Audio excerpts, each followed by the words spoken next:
Good evening, ladies and gentlemen. My name is Jake Roell. I'm here with my broadcast partner, Brandon Domingue. Welcome to the Speed Racing Network's Xfinity Series race here at Bristol Motor Speedway for the Rocky Top 150 at Bristol Motor Speedway. We got 150 laps. These drivers get one fast repair last night, as opposed to last night's truck race where they had two fast repairs. We are on week 11 of our 20-week schedule. Brandon, man, first time with you in the booth tonight. How's it going, buddy? Oh, I am excited, and it's the first time at Bristol, of all places, to kick off 3 weeks of short track season. As we move towards the playoffs, I don't know whose idea it was to say, hey, let's put 3 short tracks before the cut race, but I love this idea now that I'm up in the booth and not on the track like last night. Oh, yeah, it makes it a whole lot easier to be up here in the booth, like you said. We don't have to worry about getting wrecked or getting, running into wrecks or getting run over from behind. I just think these next 3 weeks, man, it's going to really shuffle up the playoff picture, and some guys might squeak into the playoffs, and some of our guys that are in right now, if they're not good short track racers or just get caught up in accidents, man, it can turn this thing all upside down. And I know we'll get into it here in a little bit when we talk about the standings, but it's not just tight at the top of the point standings. It's super tight around that cut line for 15th. I mean, we got 6 drivers, 10 points separated around that thing. So 3 short tracks to get there, anything can happen. You can see that thing completely invert. Oh, it definitely can, Brandon.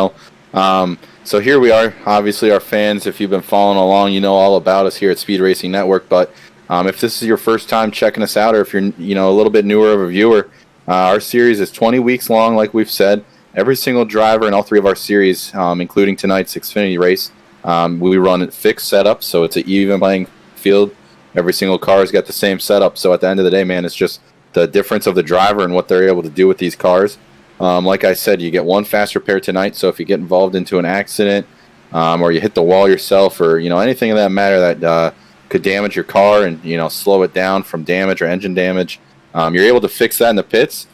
Tonight you paid $10 for your entry fee as every single week, and that creates, I think, one of the better things about our league as opposed to others is the fact that we have weekly as well as a season-ending payouts, including if you are the first place driver in our Xfinity series to win that championship, you bring home $500, and then you put that together with the fact we have a team championship, which is $200 that you split up between a team of 5 or 4 drivers. I mean, there's all kinds of money, Brandon. Man, I like the money in the truck series, but hearing those numbers makes me really want to get into these Thursday night races. That $10 weekly entry, I always say that this is kind of like the equivalent of like a bowling league or a softball league or something like that. It's that weekly fee. You get in, you have a good time. I mean, this league, especially like the truck league and with your team, like you make good friends as you do this. It's an awesome format. I've had a great time, halfway through my rookie season with SRN and being with the Striker team. And I mean, this format's great. The payouts are great. It's a nice touch, but all around, it's just a fantastic league. Oh, it really is. And, here we are looking at our race payouts. So tonight, if you're the winner, man, you get $50 in your pocket, as well as if you're one of the Xfinity drivers, you do get a free entry into Sunday night's race for the Cup Series race. Second place, you come home with $30. Third place, you get $20, and then fourth place, $15, and fifth and sixth. I mean, you finish 5th or 6th place, you get your money back. So kind of no harm, no foul. It's really, I always point emphasis onto the fact if you win, man, you get a free entry into the next series race, and that can just be exponentially more money for you. So $10 could get you $50, and who knows, you could end up with a top 6 or 7 spot Sunday night, making even more money. So there's all kinds of money around. I know our next slide, Brandon, that you'll touch on is going to be even bigger money. Oh, absolutely huge money, especially, I mean, what league does this? I mean, if you're not in the high Coca-Cola series kind of thing, first place over the season gets $500. Everybody that makes the championship 5 makes at least $100. I mean, you're making $300 for second, $200 for third, $150 for fourth, $100 for fifth, which is paying, half the season right there if you just finish 5th, not counting the weekly payouts. And then that team championship, $200 split up amongst the teams, and that is a tight race right now on the team side. Oh, it really is, and that's the thing, man. These guys that would, end up being the final five guys for that last race, kind of shootout style format we have. You got to think these guys are the ones that are running up front all the time, so they're, getting money every single week, most likely, as well as, anywhere from $100 to $500. So, big time money you can win in our league. It's one of the best things that I think about our league here at Speed Racing Network, and obviously our team championship sponsored by Griffith CPA firm.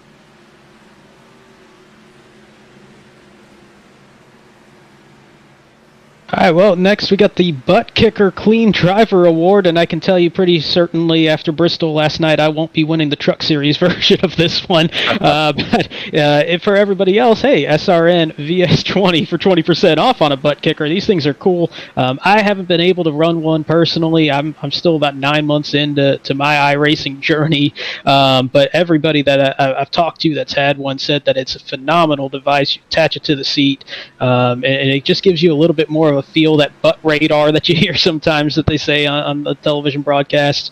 Right now, it's Ryan Ducombe who's leading the Clean Driver Award standings, but that is far from over, especially with 3 short tracks coming up in the next 3 races. Yeah, you aren't kidding, man. With three short tracks, Bristol, Martinsville, Richmond, those standings as well could just take a flip over in themselves. And like you said, man, I've never had one myself, but I've heard awesome things about Butt Kicker. And like you said, you use our code if you aren't one of our winners, and because we're giving one away in all 3 series. But you can use our promo code and pick yourself up one with 20% off. Definitely check them out on their website. Awesome things. Here we go. Speaking of another awesome thing, or you're trying to improve your sim racing experience, man, got to go check Kane Cook's sim coaching sessions out. They're going to be on our website at speedracingnetwork.com. Now, you might ask, well, who's Kane Cook? Well, he's one of the drivers in the Coca-Cola series that Brandon alluded to early on in the show tonight, which, if you don't know what that is the top echelon of racing and oval series on iRacing. So he's one of the best on iRacing. He's known for having the most hard charger awards on the entire platform, and what that is at the end of every single race, the hard charger award is given out to the driver who gained the most positions from their starting spot. So, Kane Cook's well above everyone else in those, as well as the fact you see that number on your screen, the iRating, which is a point system that you gain through every single official race you do. He's well over 7,400, and Kane's got that on one account, but he's also got it on a second account. So that just shows you the kind of guy Kane is. He knows every single trick of the trade, and he really can help out everyone's driving on iRacing. Dean Brummett, one of my teammates, has done it. A lot of guys in our league have used it as well, and there's just nothing but great things, as well as just improving that lap time. So make sure you check them out on our website, speedracingnetwork.com. For sure, and I mean, I've got iRating envy right now looking at that number as I was happy just getting past 2,000. I also somewhat have paint scheme envy. That is a slick-looking car, although my grid finder Chevy Silverado in the Truck Series, I'll get the name in there. I've struggled the past couple of weeks. I haven't had a chance to mention them. Isn't so bad, but that is a nice paint scheme for Kane. I know he's done great things for one of my teammates, Joe Ruggles, who's been very fast the last 3 races he's run, so obviously Kane knows what he's doing. Absolutely. And speaking about knowing what they're doing right now, you see our driver standings. These are the guys that are inside the playoffs if it were to end right now. And you see our points leader, Ryan Ducombe. Now, this is with our drop weeks. Every single driver gets 3 drop weeks. So the 3 lowest finishing positions, points, payouts they have every single week, those get dropped. So right now you got 2 guys from Roell Smith Racing up front leading this thing, and Ryan Ducombe and Jovi Sagiped. And you see Zach Taylor, 3rd place. Gregory Joyner from Bronco Motorsports in 4th, and Daniel Ballard at R&D Motorsports in 5th. And then you got a couple guys from Rev Racing right behind them, and Aaron Gerwitz and Marshall Stanley. But then, we'll move down this list, not trying to skip any of these other guys, but this is where, like you said early on, Brandon, it's going to be very, very interesting with these next 3 short track races. You see Nathaniel Mon at 197 points and Emerson Ardon at 15th. I got to imagine when we flip this to the next screen, man, that difference to the outside of the cut is very, very slim. Oh, without question. I mean, you've got, like I mentioned earlier, 6 drivers that are 10 points away from the cut line on either side. You have Joshua Marcy, Nathaniel Mann, and Emerson Arden, who are on the good side of that cut line. But on the bad side of that cut line, you have 3 drivers who do have some momentum going for them, but they are on the wrong side of things, with Nicholas Gowan currently in 16th, just 1 point away. Brad Williams 6 points back, both of them at a Bronco, and mention that in a little bit again, but how impressive that stat line could be. And Greg Olenek, one of our broadcast buddies, is 10 points out as well. And really, I think once you get past that, it's going to be tough. You're going to need some great runs, and you're going to need a little bit of help in these next 3 races, but it's not impossible for anybody. I would say probably within about 50 points.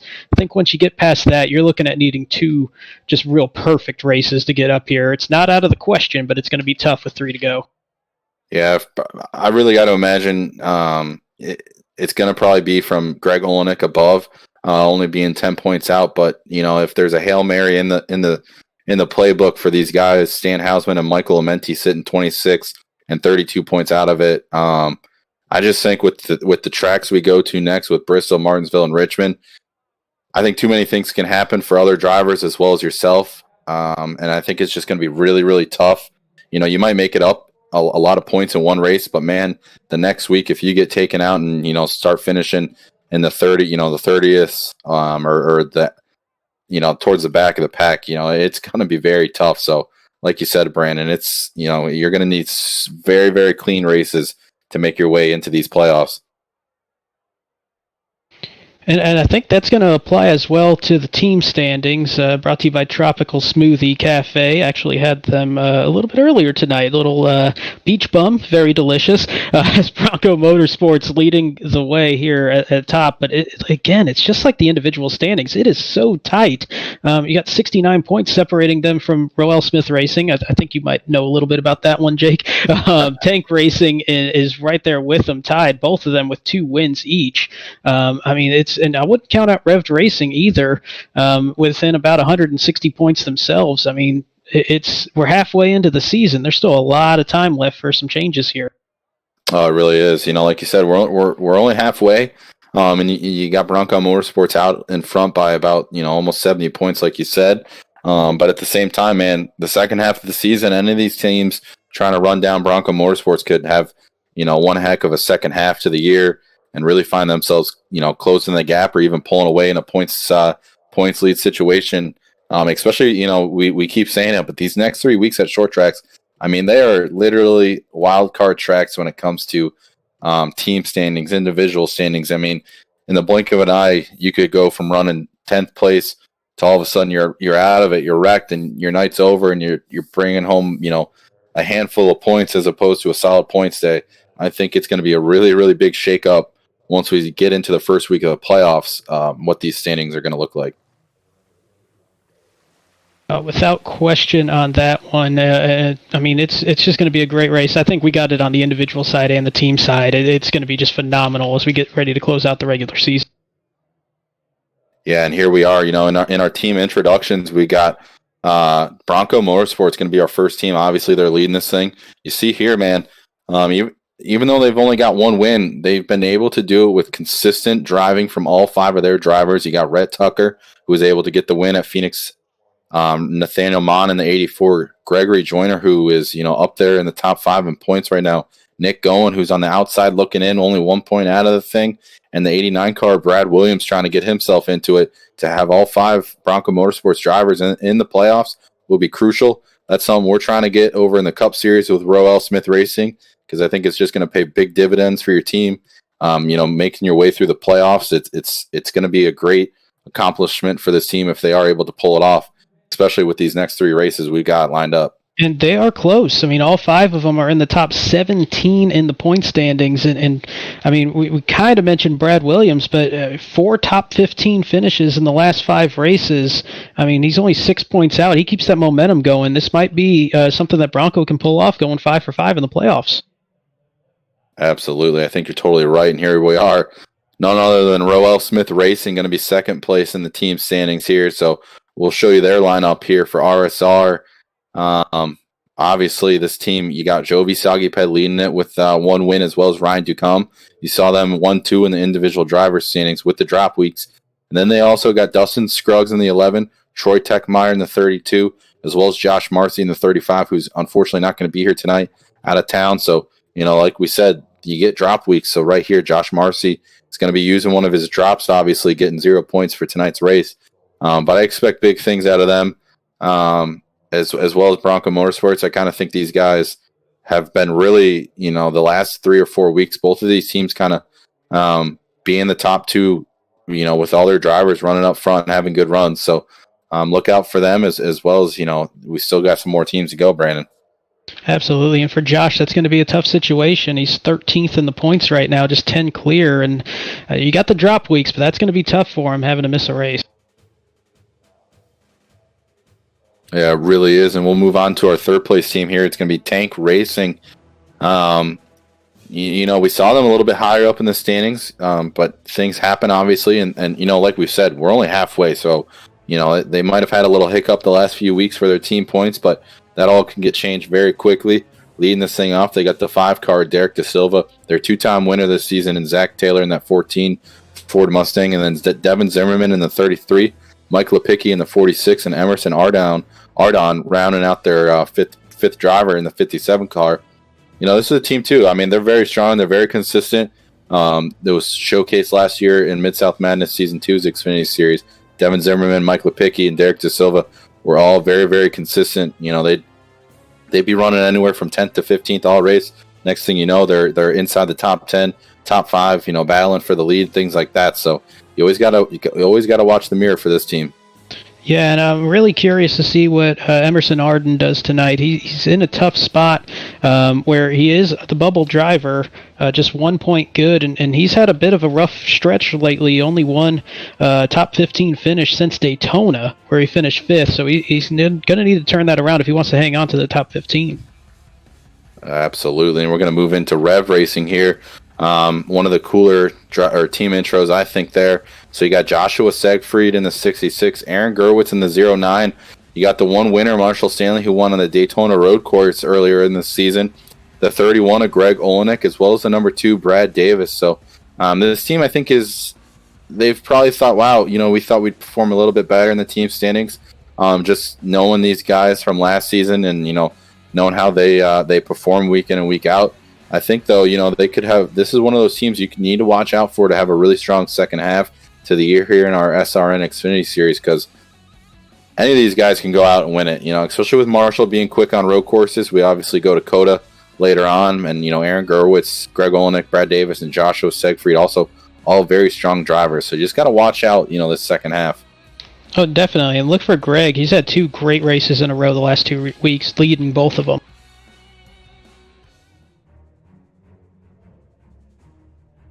And next up, it's Team SRN, and this is an interesting team at this point in the season. You have a former champion in Danny Dow, but it's Bo Tiffany, the only one inside the top 15 right now. The other one that's somewhat close to that top 15 is Stan Hausmann, but he's going to have to turn around some momentum himself. But you also have Daniel Keith Jr. in the 23 and Wayne Rayborn in the 12, as this team looks to get things going the right direction altogether. Yeah, I definitely agree with you there. I think this team can make it happen. It's just a matter of time when. And we go here to R&D Motorsports. You see the Tennessee TriStar. They're going to be led by their driver, Daniel Ballard, in the 6, who won last week at Atlanta Motor Speedway with a sizable lead of almost 7 seconds, I believe, if I remember correctly. And this team combined with R2D2. So you see some new faces on the R&D Motorsports. You got Dylan Patterson in the 8, Chris Heller in the 10, Michael Amenti in that 55, and Cody Havens in the 99. Yeah, I mean, and week to week, you can always look at Daniel Bowdler and just say that's probably somebody you can pick to win a race. But keep an eye on Dylan Patterson as well. He has been red hot lately, 4 straight top 8 finishes, including a 7th last week in Atlanta. Absolutely. And we're going to move on to our independent drivers. So these are guys that are jumping up from the Truck Series or coming down from the Cup Series. So you got Landon Lacey in that 27, Jamie Plord in the 38, Tyler Markle in the 41, Dean Brummett in the 98 car tonight. 78 car is going to be David Duke. Corey Saucier, one of our Truck Series drivers in the 20 truck. Chris Massey from the Cup Series in the 83. Another Cup Series driver in the 22 is Brandon Browning. Michael York from Bronco Motorsports' truck team in the 82. Justin Boyles from the Cup Series as well, and also James Holtzer rounding out our independent drivers in that 42 car. So you got a lot of guys. Yeah, I mean, I come up to the booth and I still can't get away from Corey Saucier. He's been pasting all of us this year for the most part, and here he is again, and he might do pretty well here after watching him last night. Absolutely, and our last guy here that's in the race tonight is Andrew Harris. He was our Truck Series winner last night, so he gets the free entry. He's in the show tonight, and you'll see him in the 26 car tonight for our Xfinity Series race. Yeah, and we ran a practice race on Monday for the truck race, and just watching his speed, he's on the edge a little bit there with some of his laps, but man, he is fast around this track, and I'm curious to see how it plays out tonight. Yeah, I definitely agree with you there. I kind of want to see how it translates over into the Xfinity car, but here we are, man. Qualifying's over. We got all these cars lined up on the grid, getting ready to get racing here for the Rocky Top 150. Buddy, I got to say, man, I am not surprised to see the man on the pole tonight. The 98 car, Dean Brummett, one of our Cup Series drivers for Roell Smith Racing, jumping down for the Xfinity Series. Second place, you got Nick Gowan in the 88 for Bronco Motorsports. Zachary Taylor in that 14 car for Tank Racing, as well as another independent, Landon Lacey, jumping down. And rounding out the top 5, you got Gregory Joyner for Bronco Motorsports. Yeah, and then in 6th place, Nathaniel Mann, who had a good run last night. James Holtzer in 7th. Ryan Ducombe on the outside of row 4. Daniel Bowdler and Devin Zimmerman in row 5. Andrew Harris from my Truck Series that I run in as well is sitting on the inside of row 6. And Corey Saucier is, I believe, second in the point standings in the trucks, making it an all-truck row 6. Absolutely, and there we have it. So, Brandon, man, it's your first time in the booth. I'm going to give you the first chance to take your pick. Who's going to be your winner tonight? So I don't know if I'm going to be mean or not here, but I wouldn't be in the booth if it wasn't for somebody deciding that they wanted to race that bright orange car tonight. And I'm in SEC country. I'm no Tennessee fan, so I'm going to go and for once put the broadcaster hex on Mr. Dean Brummett and see if how he survives it, and probably turn it around on me next week and make me cursed again in the Truck Series like I was for the past month.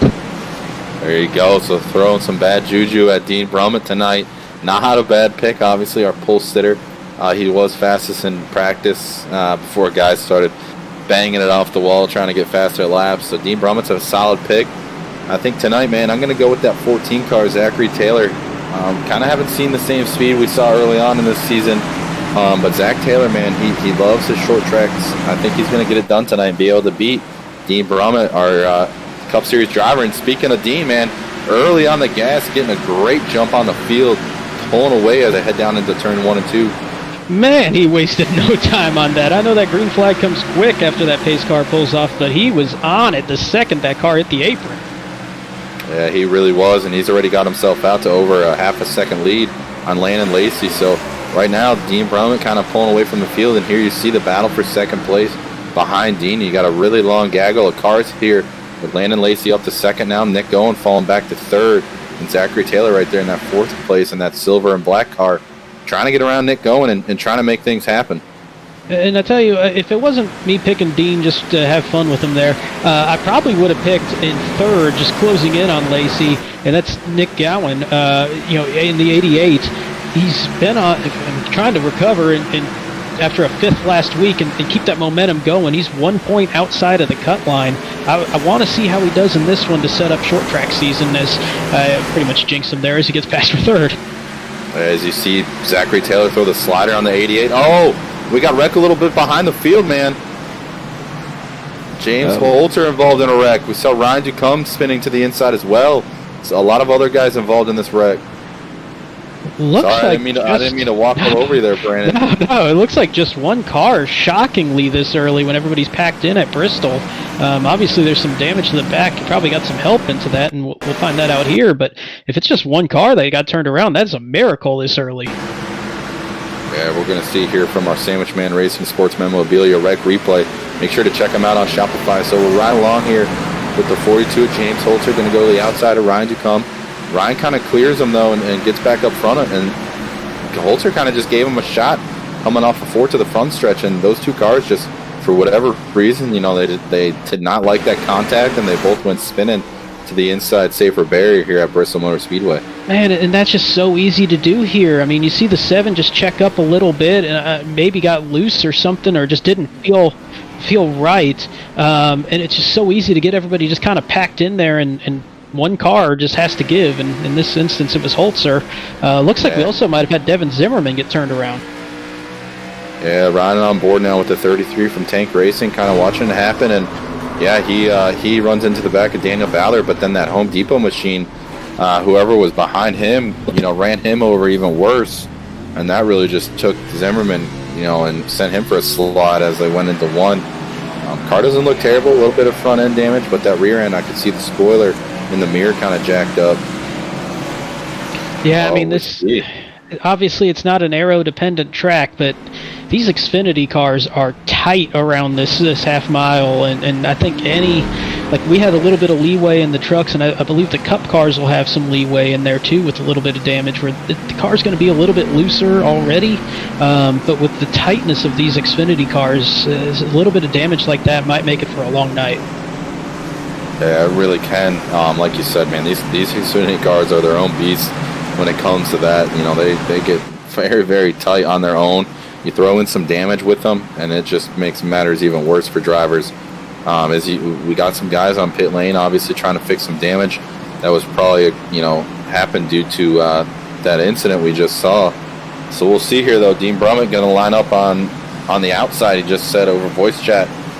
So our leader is still going to be Dean Brummett. Your pick, man.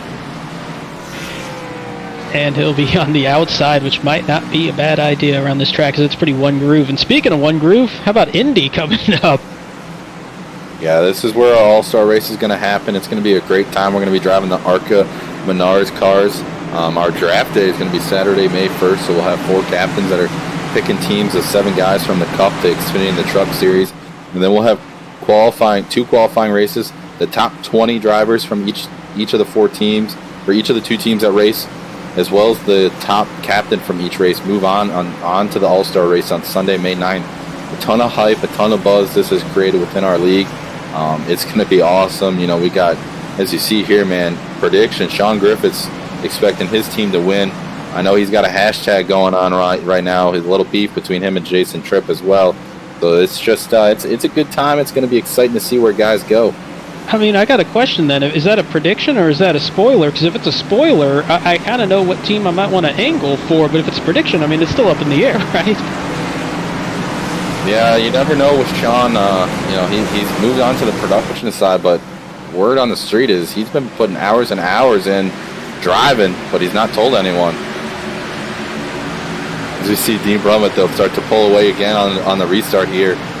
Zachary Taylor, I think, going to get to the outside of Landon Lacey for second as they head into 3. So Zach Taylor, man, was able to, generate a big enough run from the outside second row to move up to P2 here. And I think that the outside line, especially on restarts and especially early into tire runs, are just going to be gigantic advantage here. It's like we were talking about, as tight as these cars are, they really like the outside and a little bit of the higher banking and the progressive banking here at Bristol. That inside it takes a little bit more momentum to get going, and I think that's going to come in later into a run. Absolutely, and you see it right now. You see the 85 of Gregory Joyner trying to make that inside work, but the guys just get huge runs. Oh, there we go. Contact. Oh my goodness, I can't believe it. Oh, the yellow's definitely coming out from behind. Big wreck in turns 1 and 2. Yeah, big chunk here. Daniel Ballard involved, our winner last week. There was definitely a lot of net code, it seemed, with that 85 car, who was trying to pass him on the inside. Those two made contact. And this is going to be a name them, and you might be able to find people that were in this one, and they're still backing up a little bit in 1 and 2 right now as we get ready to look at the Sandwich Man Racing Sports Memorabilia Rec Replay, and a lot of cars in this one. Yeah, well, this is that battle we were talking about, and it happened right on our screen. It kind of just looked like Greg didn't think Ballard would stay, as low as he was on the high side, and just came up into his left side door, and unfortunately made enough contact where it sent the 6 around, and at that point, man, when you're spinning back towards the wall, you collect the 78, and all these cars behind them are trying to avoid the thing, and just tons of cars get involved. There's some big names in this one too. I mean, it started up around 6th place, and not only do you have Ballard, you have Jovi Sagiped, you have Greg Olenek, you had Corey Saucier, who was up there involved in this one. There is some big names and some contenders that might get eliminated here in this one. Yeah, they definitely will, and you got to think, if anyone was in that first wreck, now you're starting to get into the thing of how many faster pairs have you used already, and we're only on lap 15 right now. Man, Podler almost got up in the air a little bit on that one. Yeah, that was an interesting thing, and that's the thing, man, about iRacing is obviously Brandon, the whole netcode aspect. It's a pain because those two guys, it's just nothing other than internet connection causing their cars to come together. But we see here, riding along with our Truck Series winner from last night, Andrew Harris. Wow, able to squeak by at the last second. Although, but then you ruin it right there. So close to getting just nothing but praise, Andrew. But man, it's tough to get slowed down here. Within a second, all of a sudden you got 2-3 cars right in front of you parked, and to get slowed down on this concrete, it is tougher than you think. Oh, it really is, especially in the corners, because you gotta anticipate where these guys, if they're holding the brake or not, and things like that. It's crazy. It's a small track, but it definitely it drives unlike anything else, I think, just with the amount of degree of banking we got. And we saw quite a few leaders pit under this yellow. Dean Brummett and Zachary Taylor were the two that stayed out, that were up front. Landon Lacey was the first guy to go down pit lane, and he's going to be restarting 11th. So our top 10 outside of Dean Brummett and Zachary Taylor are all guys that kind of stayed out, gained some track position. We've only had about, I'd say, 10 laps on these tires with the amount of caution laps we've had so far. Yeah, and I think tires are going to be a little bit more important tonight than it was last night for the trucks, just because of the conditions of the car's handling that we were talking about a little bit ago. But, it's still so early in a run. I think you can go a long way. And we saw Kevin Wimble last night just stretch a tire run longer and longer and longer, and it just turned out to work for him. And he wound up in the top 10, I think, running on 90 laps on that last set of tires. Yeah, I believe the last night, that 42 truck pit was lap 33. And, he made it well over to, it was over 125 with our green-white checkered. So it's doable. Like you said, though, is it going to be different here tonight with the Xfinity cars and how they drive? We will find out. But right now, the 98 of Dean Brummett, your pick, man, and my pick on his outside, so far looking so good for us, buddy. It's not so bad when you pick from the top 4 starters, is it? No, it really isn't. But, at the same time, with this type of track and how difficult it is, and, our viewers at home, you might be thinking, well, it's only a half-mile track. How hard can it be? It takes a special driver to be able to get around here and dominate a race and, be able to capitalize on all these type of different situations. Though these drivers will come across throughout the night. So right now in the Rocky Top 150, we got Dean Brummett leading this thing. Pace car is going to be pulling it off. So I'll give this to you, Brandon. Oh, and look at that. 3 for 3 for Dean Brummett on just getting a rocket launch into turn 1. He's going to get about 4 car lengths ahead already. And now they're going to start stacking up a little bit in 2, going 2 wide. There's a couple threats at 3 wide, but none of that is going to bother Brummett, who, man, good old Rocky Top is leading the way in a big way right now. Yeah, he definitely is, and this is where it's going to get very interesting for these guys that pit. As opposed, and we got the yellow out after the middle 1 and 2. It's Emerson Ardon, the bubble driver coming into this race, and that is going to be huge. And Ballard, I think, missed him. I think he was just inches away from hitting him, and that is an incredible job of braking. Able to lock it up and not get into him. Wow. We'll see here on another Sandwich Man Racing Sports Memorabilia Rec replay. Check them out. Shopify, they got diecast 124th, 164th. So they got awesome stuff, so make sure you check them out. BLT does a heck of a job here. So here we are with the 57, Emerson Ardon, coming down the front, running behind the 85 of Gregory Joyner. all by himself, Brandon. Looks like he had a little bit too much rear brake in the thing, and just the car kind of came out from under him going into the corner.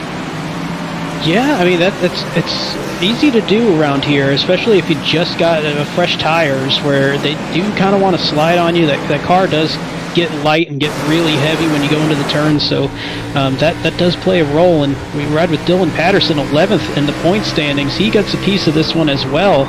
And we got a big piece of this a couple different times. This 57 just turned up, and he had nowhere to go. Yeah, you saw the 8-car Dylan Patterson get into the back of the 22. I believe that was Brandon Browning who sent him around going into 1 as that wreck was happening in front of him. That's just kind of the thing, man. When you're stuck behind a car like the 8 right here, you can't really see anything happening. He gets loose, and I don't think he thought he was going to come down. And then right here, man, wrong place at the wrong time, which sent Art on spinning around like a top.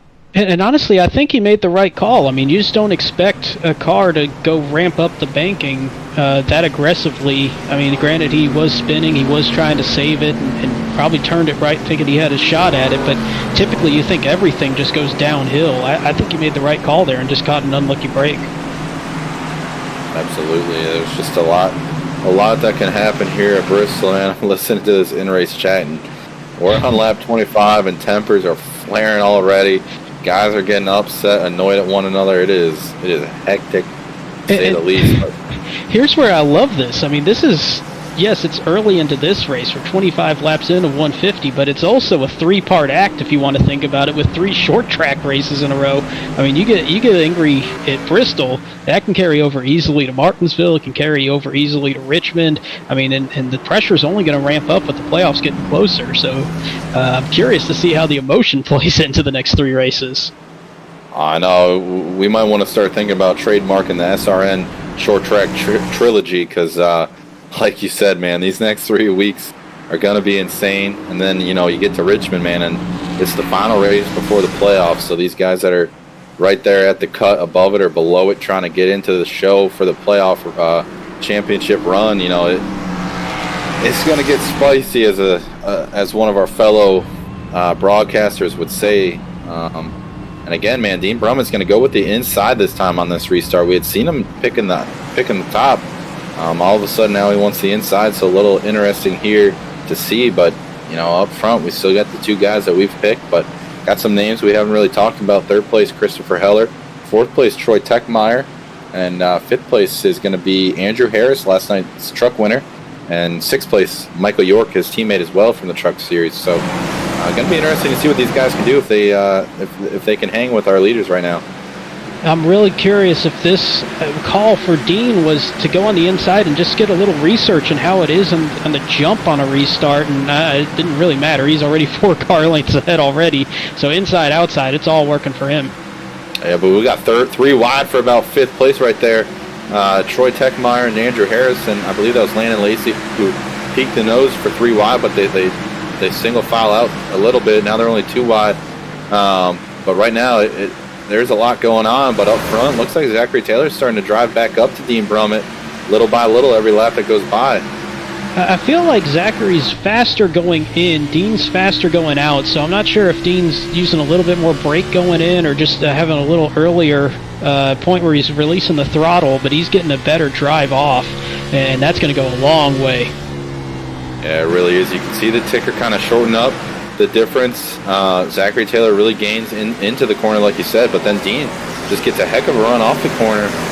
But it looks like Zach's kind of running him down a little bit here, though, but you never know. Maybe he's running a little bit harder than Dean. Dean's kind of conserving his stuff.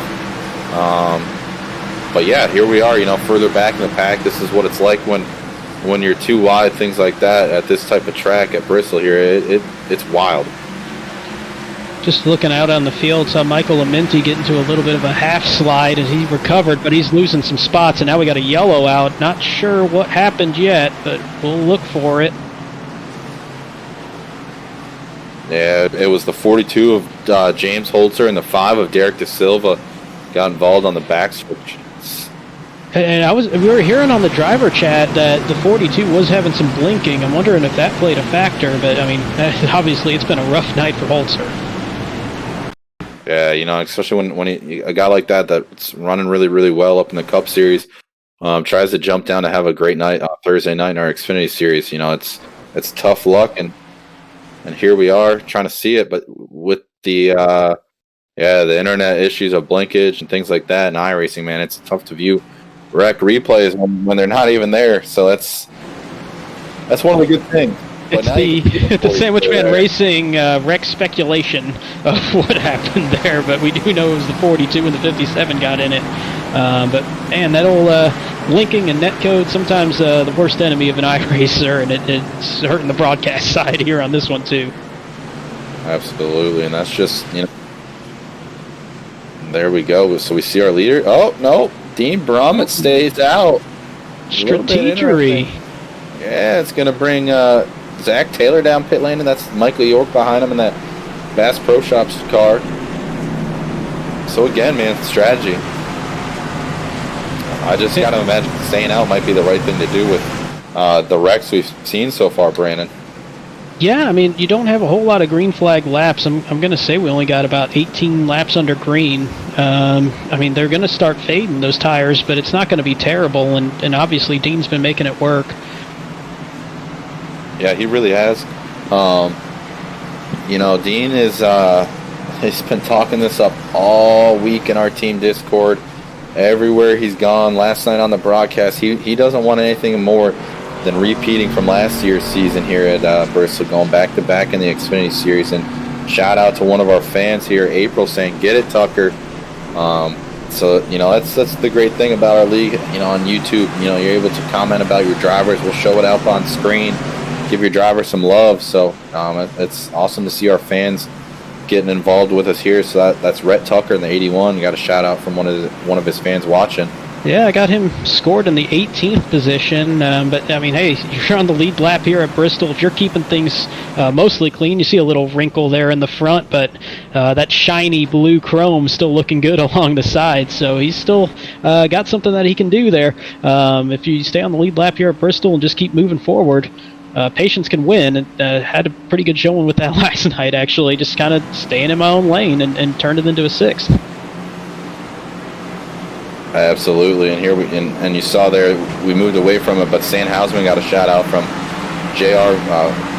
Bashar, if I'm pronouncing that wrong, I apologize, saying release the Stanimal. So Stan Hausmann, man, he's a very good driver. He was in the playoffs last season in Mid-South Madness Season 2, and I always love his car with the Tropical Smoothie Cafe. It reminds me of the Joe Nemechek Bell South car back in the day. Always a good-looking car there for Stan. That is an all-time favorite paint scheme, and Stan running 7th. That's a much-needed recovery after the past few weeks. He's had a little bit of a struggle since Daytona, but seeing him up in 7th, that is going to do huge for him, as he started 35th, too, so he's on a tear making his way through the field. Exactly. Another fan shout-out here before we get back green flag racing from Turkey and Cheese, saying expecting big things from Lepicki tonight. So that's about Mike Lepicki, and right now Mike Lepicki's in 22nd spot. He started 33rd, so far he's moved up to 11 spots. But speaking of moving, man, Dean Brummett just gets going on these restarts and gets 5, 6, 7 car length lead before they head into turn 1. And if you're the leader, you do have a massive advantage. Not just, you know, you always have the advantage of picking when you're going to restart, but here at Bristol, it comes so fast once the pace car moves off the track. But speaking of moving fast, Lacey is just on a tear closing in on him. Yeah, he is, and Lan Lacey was one of those guys on I believe it was the 2nd or 3rd yellow that pit and came out 11th place. So now he's got himself in 2nd place behind our leader, Dean Brummett. But now that he's on fresh tires, you know, we'll see if, you know, having newer tires, does he have the pace with fresher tires than Dean to get around him? I mean, right now, though, Dean's hanging tough, keeping it steady, and there he goes. Gets bailed out by a yellow, so to speak, you know, another wreck. I mean, it's just keeps handing it to Dean, you know, even though these guys have new tires.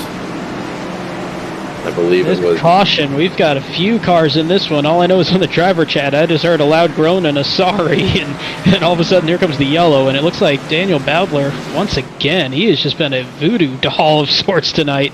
I guess he's got another one, and I think that's his 3rd wreck he's been involved in tonight. And we're going to see what happened here at Sandwich Man Racing. Sports Memorabilia wreck replay again. Let's see here. We see Daniel Bowdler right here. Yeah, Daniel Keith, the 23 car, R&D Motorsports, so teammates getting into one another. And Joe Tiffany. Yep. Tiffany, just wrong place, wrong time. I've had a few of those lately, and that is a helpless feeling. Just got turned right from the left rear. I mean, nothing he can do about it. That is a tough break for him, and it looks like Daniel, unless he had a really good repair that was done in quick fashion, I'm pretty sure he already used a fast repair from the look of it. And this might be trouble for that 6. We're always hoping these guys haven't used a fast repair this early. I mean, we're lap 41 of 100 or 43 of 150. Got to imagine though, with him staying in that pit, he's got quite a bit of damage he's trying to repair, and it's early, but unfortunately, I think this 6 car is gonna have tough sledding to get back up into this thing, Brandon. Yeah, I mean that's rough. Good news for him, 5th in points. He's 48 points clear of the cut, so he can afford to have a rough race. But I mean, as tight as these point standings are, he can't afford to have more than 1 or 2 here. So hopefully this is just a one-off. But he's having a very rough night for sure. Yeah, he definitely has, and that's it's like riding a bull here at Bristol Motor Speedway. It's what it's really like. Things can be going really well, all of a sudden, next thing you know, you're getting tossed off into a corner, getting put into the wall, anything like that. So that's how it is here at Bristol. And again, another fan shout out here for the 66 of Joshua Segfried from Brooke Lemke, saying, "Good luck, 66. You got this." So again, man, we just feed your comments into our YouTube chat, man, and we will shamelessly plug you into the broadcast, giving you a shout out to your favorite driver or teams or anything like that. So go ahead, fill in that chat box. We will get, and make sure though, keep it PG rated, clean family fun here at Speed Racing Network. That is what we are all about. We'll say PG. I mean, maybe PG-13. I don't know where everybody feels about that one, but no, it's great seeing so much interaction with everybody that's watching. Love seeing those comments. I know the drivers, they probably go back and watch it. At least some of them do. I know I do at the end of a race, just to kind of see things. So I mean, it's probably great to see if you watch it back. So keep them coming. It's fun getting to interact with everybody. It really is, and it's a cool part we have, obviously, with our broadcast, being able to have that fan interaction from home, watching on the computer or TV or however you do it, to be able to sit here, watch your driver, and interact with them, in a way that you wouldn't be able to do, if this was real life, obviously, at a real track or anything like that. But right now, man, that 98, Dean Brummett going to get going again real quick. He going. Catch these guys asleep. Exactly. He's checking into that days in, man. He is checking out. Landon Lasky, though, I think is going to give him the same kind of run here that we saw last time. Actually, this is definitely the closest I've seen anybody stick to Brummett on this first lap after a restart. So I'm not sure if it's the tires or maybe he's starting to get caught a little bit on a pattern with all these restarts. It's almost a disadvantage to be leading with so many cautions and leading at the start of all of them, because there's only so many things you can do with a short restart zone here. We got trouble on the front stretch. Oh, big wreck from about 6th place on back, man. Brandon Browning, the 22 involved. Oh, that's about 5-6 cars getting caught up right around the start-finish line. As a lot of unpleasantries going on the driver chat right now, and it just sounds like Bristol being Bristol, but you look at Brandon Browning, he got tore up in this one. Wow, there's a lot of cars tore up is right. I mean, that is a lot of the field. There was, at one point, the whole track was blocked on the concrete. So we'll see here the 22 of Brandon Browning. It actually kind of happened up in front of him. Danny Dow's going to get squeezed into the wall from the car in front of him. So I don't know if we can back this up a little bit and kind of re-show it. It was the 89 of Brad Williams and Danny Dow that kind of caused that accident. That's huge for Brad Williams, too. He's just outside the points, the cut line, only 6 points out, and this is going to be a big hit for him. And you can see it. Yeah, our points leader, Ryan Ducombe, unfortunately getting involved in another one. We saw him early on in that one accident with James Holtzer. 21 got into the wall going into the turn, and I'm not sure if that just unsettled the car a little bit. He got it squeezed, I'll say, is probably more of the thing there. And easy to do here, especially with a tight car. And dang, speaking of squeezing, how about that lane just disappearing on everybody? It looks like about 8, 9 cars got in this one, at least somewhat. Yeah, we'll go on board here now with the 57 of Emerson Ardon. You see him mirrored back here in the middle of the pack, so it's going to all happen right up in front of him, kind of unfold down the front as he's coming to the line. You saw Brandon Browning go spinning into the inside, and right here is where it all bottles up for you in front of him. I mean, just driving through it. I don't know if he got a little bit of contact from whoever that was to his outside, but didn't look like it crinkled the hood or anything like that. If he got contact, I don't think anything really happened to him. Absolutely. A lot of guys, no front ends, things like that. I mean, this is just the product of racing here on short tracks. Yeah, it's a good old Bristol Junkyard 150 going right now. As we still have most of the field on the lead lap. I think we still got 30 cars on the lead lap, 33 cars on the lead lap somehow. But everybody, it seems, is rolling around with damage unless you've been the leader the entire way, which has been Dean Brummett. Yeah, I just want to point out the fact the 6 car, Daniel Ballard, has left the race. So to our point, man, you know, it seems like he definitely used that faster pair earlier and just, you know, wasn't wanting to sit around and wait for damage. Because at that point, you're so many laps down. So, you know, one of our top 5 guys in the standings leaving early on here at Bristol. Man, that's tough. I mean, we were talking about the emotion of things with short tracks, and you know, I don't know how long the repair was. There's always a chance with a race like this that you can make up a few positions, but obviously thinking about the drop weeks, and this might be one of them for Daniel. Exactly. And here we go. We're going to bring Dean Brummett up to the booth. Dean Brummett. It is Jake Roell and Brandon Domingue up here in the SRM booth, buddy. How's it going up front here at Bristol Motor Speedway? The best air is clean air, Jake. How are y'all doing, buddy? We are doing great. You know, we got Brandon up here for the first time in the booth filling in for you, and you know, you might just have to say running Xfinity races and not come back up into this booth, man. Well, man, hey, I like being out front, and Bristol's definitely my favorite track, and you know, it's worked well tonight. Gotten to play a few games, and I'm just hoping that I'm hoping the games don't bite me at the end of this race. But we got about 100 laps to go, and still a long way to go here on this little half mile. Well, dang, I mean, I was trying to put the broadcast hex on you just for fun by picking you tonight, but you've been making me look smart. I didn't, you know, plan on that. I thought I was just going to have a little bit of fun with you, but you've been dominating out there. What is there anything that surprised you in this race? I mean, it's been you out front, so I know it's been a little bit hard to see everything, but anything catch you off guard in this one, or anything new you learned? Nobody, not much here. Hey, let me get back down to my team real quick, and I will be back on our next caution. How's that sound? All right, Deanie. Good luck, buddy. So you heard it there. That's just the adrenaline flowing, man. He knows he's coming to get the green. He wants to get another great restart, so we'll see if he can do it. And Dean Brummett, again, pulling away a little bit, but Landon Lacey was able to stay a little bit closer, I think, this time. But Dean kind of pulling away quite a bit now. We've got some action back here for about 8th place. Ryan Ducombe with that modified on the outside, kind of holding things up for these guys behind him because he's just got a slower car. This is going to get very, very interesting with guys trying to dive it in to gain that spot. Man, there are a lot of ugly cars, but a lot of cars with very cool front tires right now. But Dean Brummett is still leading the way. Landon Lacey, though, I'm impressed just by how much he's closed in, and it seems like he's gotten better every restart, even as his tires start to go away as well. And obviously, Dean's still out on that original set. Kind of curious when he comes in and how much that tire wear is going to start coming in and when it's going to start hitting.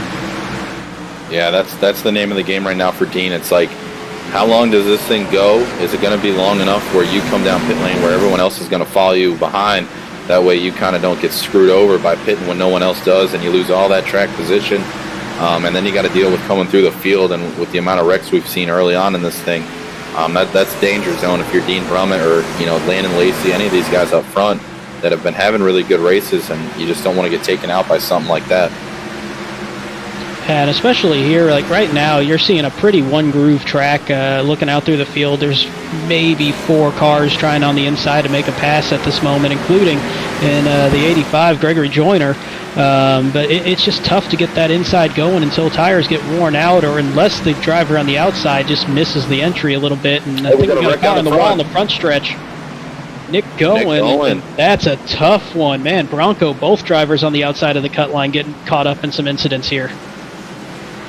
And that's not what you want to see if you're the driver of the 88 car. You know, you're 1 point out of this thing, and just like that, you get taken out.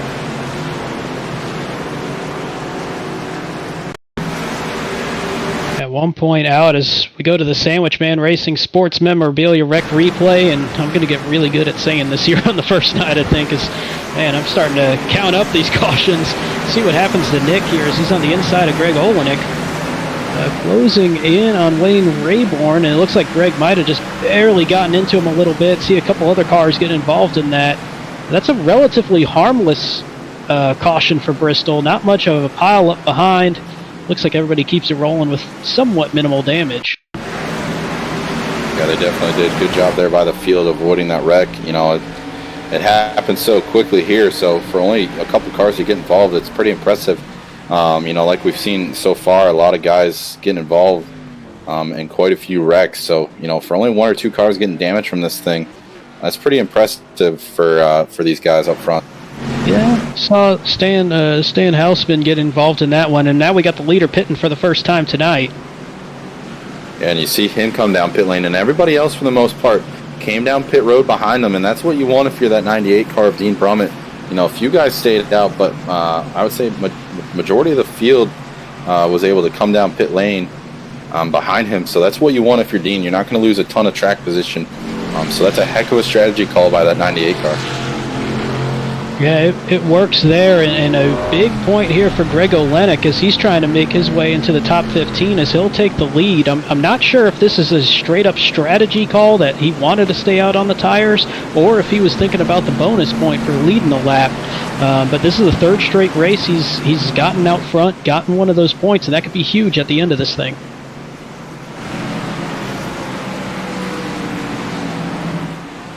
Looking back at Dean Brummett, who's moved over to 9th place, so we've got 8 cars that have stayed out, a few of them with pretty significant damage at this point. Now it's going to be interesting to see what Dean does, not being out in front, but having to make his way through the field, especially with some of the damaged cars out there that are going to be a little bit slower.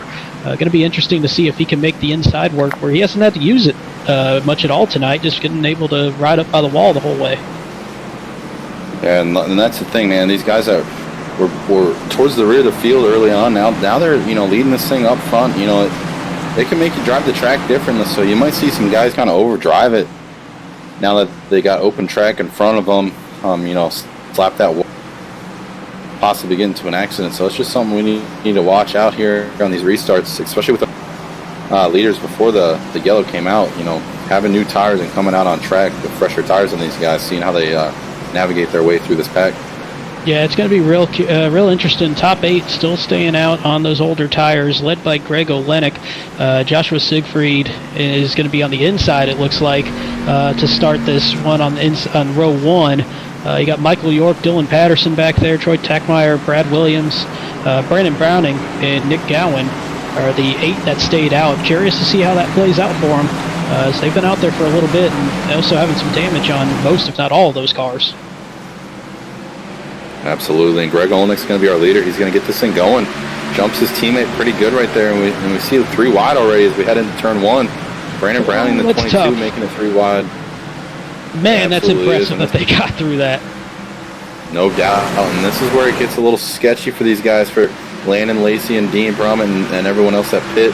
You've got newer tires, and you've been, you know, the quicker cars so far on the track, and just being able to pass these guys at good spots and things like that. So it's something to watch here. Greg holding the lead. I got to give a shout out to the 32 of Troy Tackmeyer, though. He was stuck in the middle 3 wide, about 3 straight sequences of turns, just kind of getting caught up in some stuff and fading, and he would just wind up with 1 on the inside, 1 on the outside, made it work every single time. That is impressive to do. I had to do that a couple times last night. It is tough to be in the middle 3 wide here, so a job well done there by Troy. You saw Landon Lacey almost get hit little door almost right there from the 82 of Michael York. Andrew Harris in the wall. Back, Greg Olenek, our leader, is going to get taken out here. Oh, well, we're watching a spin elsewhere. We got big drama here in this one and a big wreck. Wow, Greg Olenek in the 31.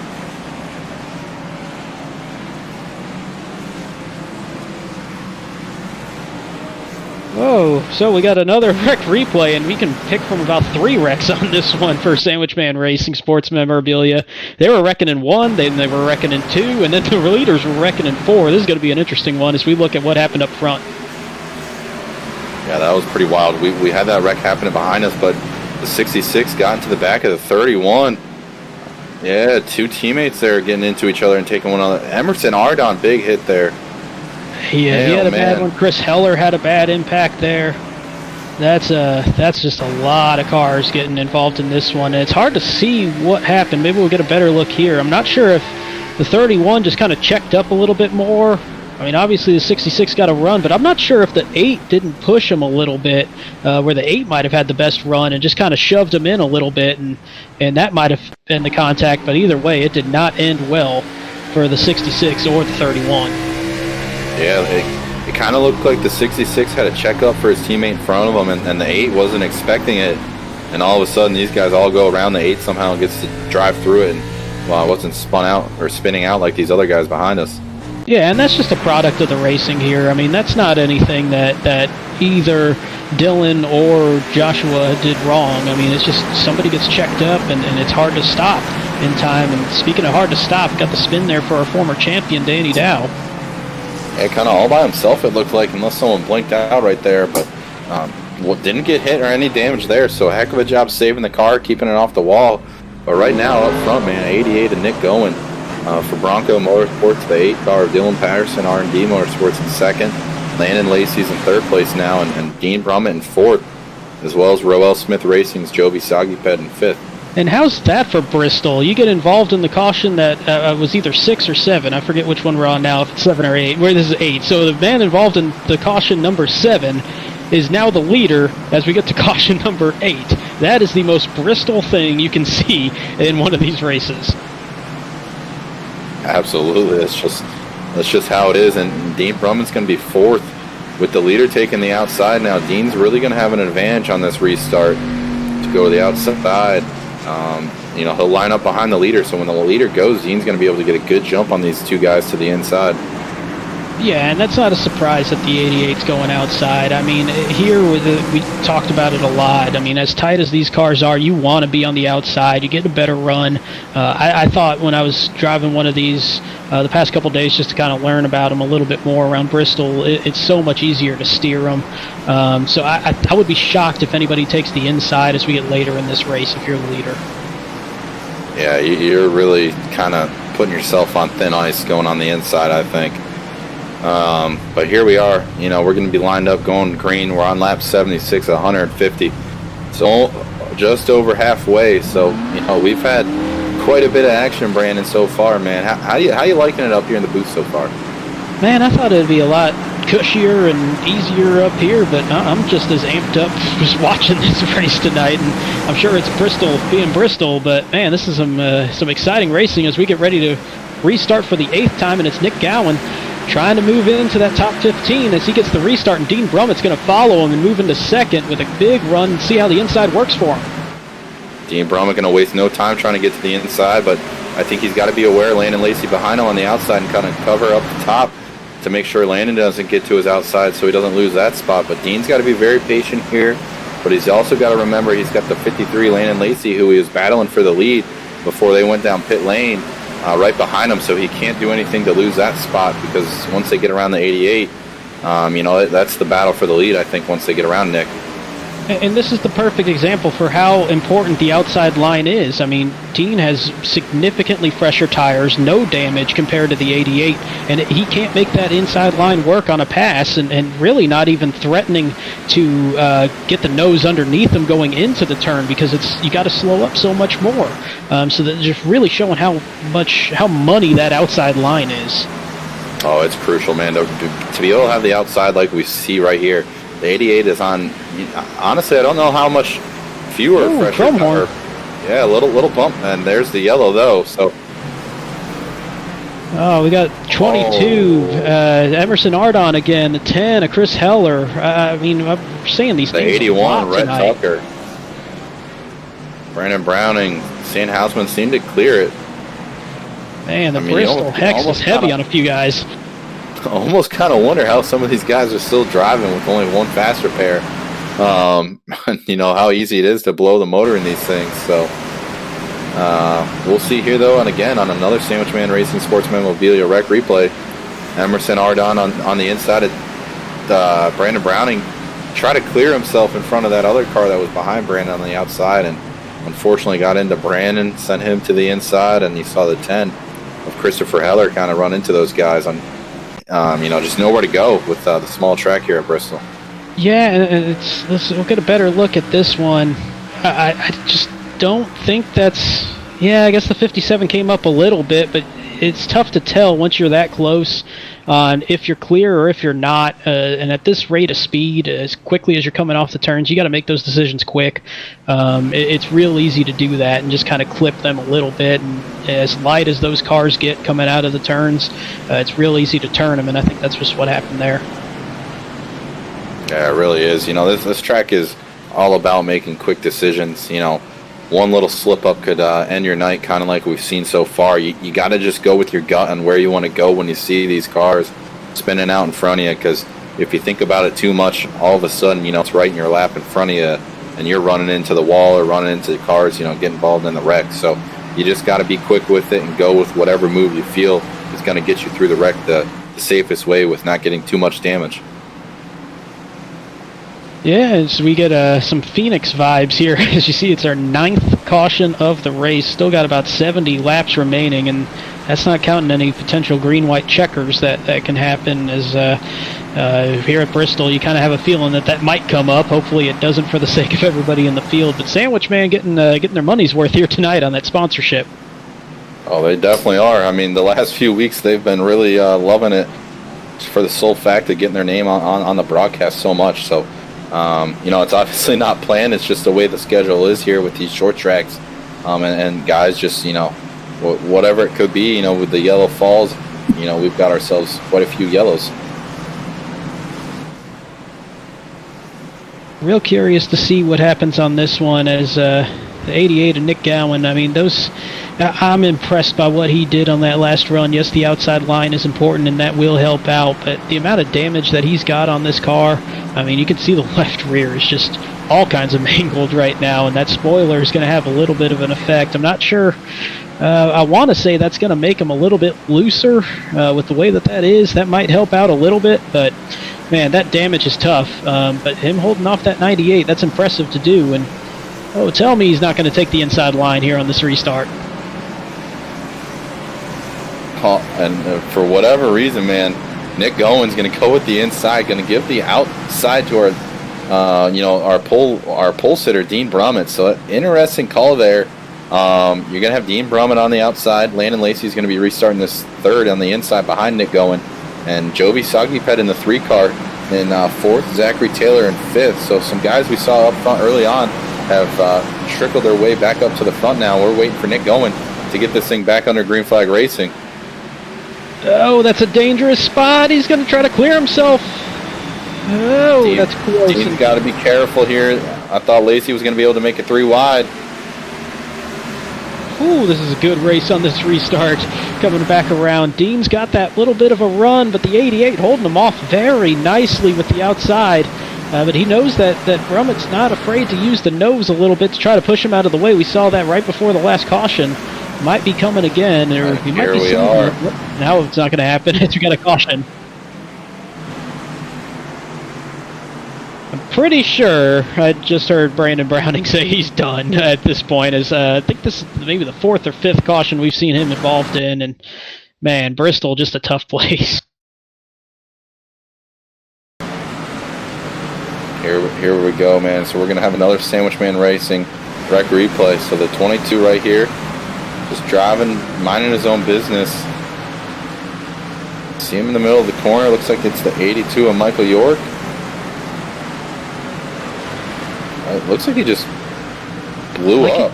I'm not sure if he blew up or just like the brakes just gave out and locked up on him. Or, I mean, clearly he's got some front damage running that modified car just about. But you see Michael York got the lift to give him the outside, and I think he just blew up.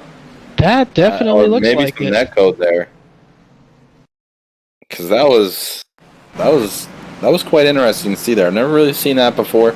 Could have been net code where those two guys get tangled up together and it kind of awkwardly spins one guy around, where it normally wouldn't.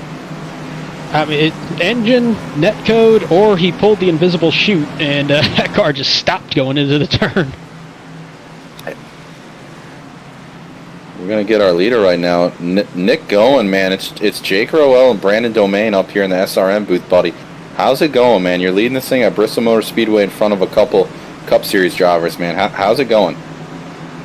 Pretty good, I mean, but I'm going to be honest, I'm kind of nervous up here. I know Dean's really fast here, so I'm just trying to keep him from taking the top away from me, but otherwise I'm feeling pretty good.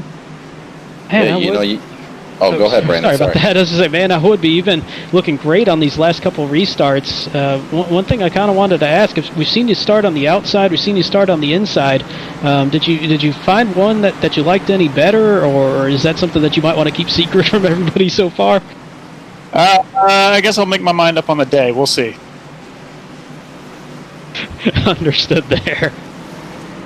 Well, buddy, we'll get you back down to your team at Bronco Motorsports. It's been a wild race. I don't even know if being up front right now is a safe place with how this thing's going on. I'm not entirely sure. I'm just glad the last pit stop I made worked out for me. I did take a spin, but my tires seem to be holding up pretty well so far. But just hoping they can. I'm not hating these yellow flag laps, so as long as I'm leading, I'm happy. But we'll see how the rest of the race goes. Buddy, we'll get you back down to your team, man. Good luck here at the rest of this race, and maybe we'll be talking to you from winner's circle or even a podium finish. So good luck, Nick. Appreciate it. Not often you hear the leader saying, I'm not sure how I feel about this race, but you're going from the low of bringing out a caution and one caution later leading the way and still holding on to the lead. Man, he's having a impressive showing and following up a 5th place a week ago in Atlanta.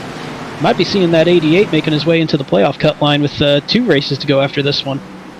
Yeah, you definitely got to think about that. And, honestly, right now when you think about it, him taking the outside lane here puts Dean Brummett to his inside, as well as keeping Landon Lacey to the inside as well. So you keep these guys, to the inside when the top side is the preferred groove. So I think Nick going with some strategy here and a little play on words with his last name. But here we go. He's going to get on that lap pedal and get through the gears pretty good.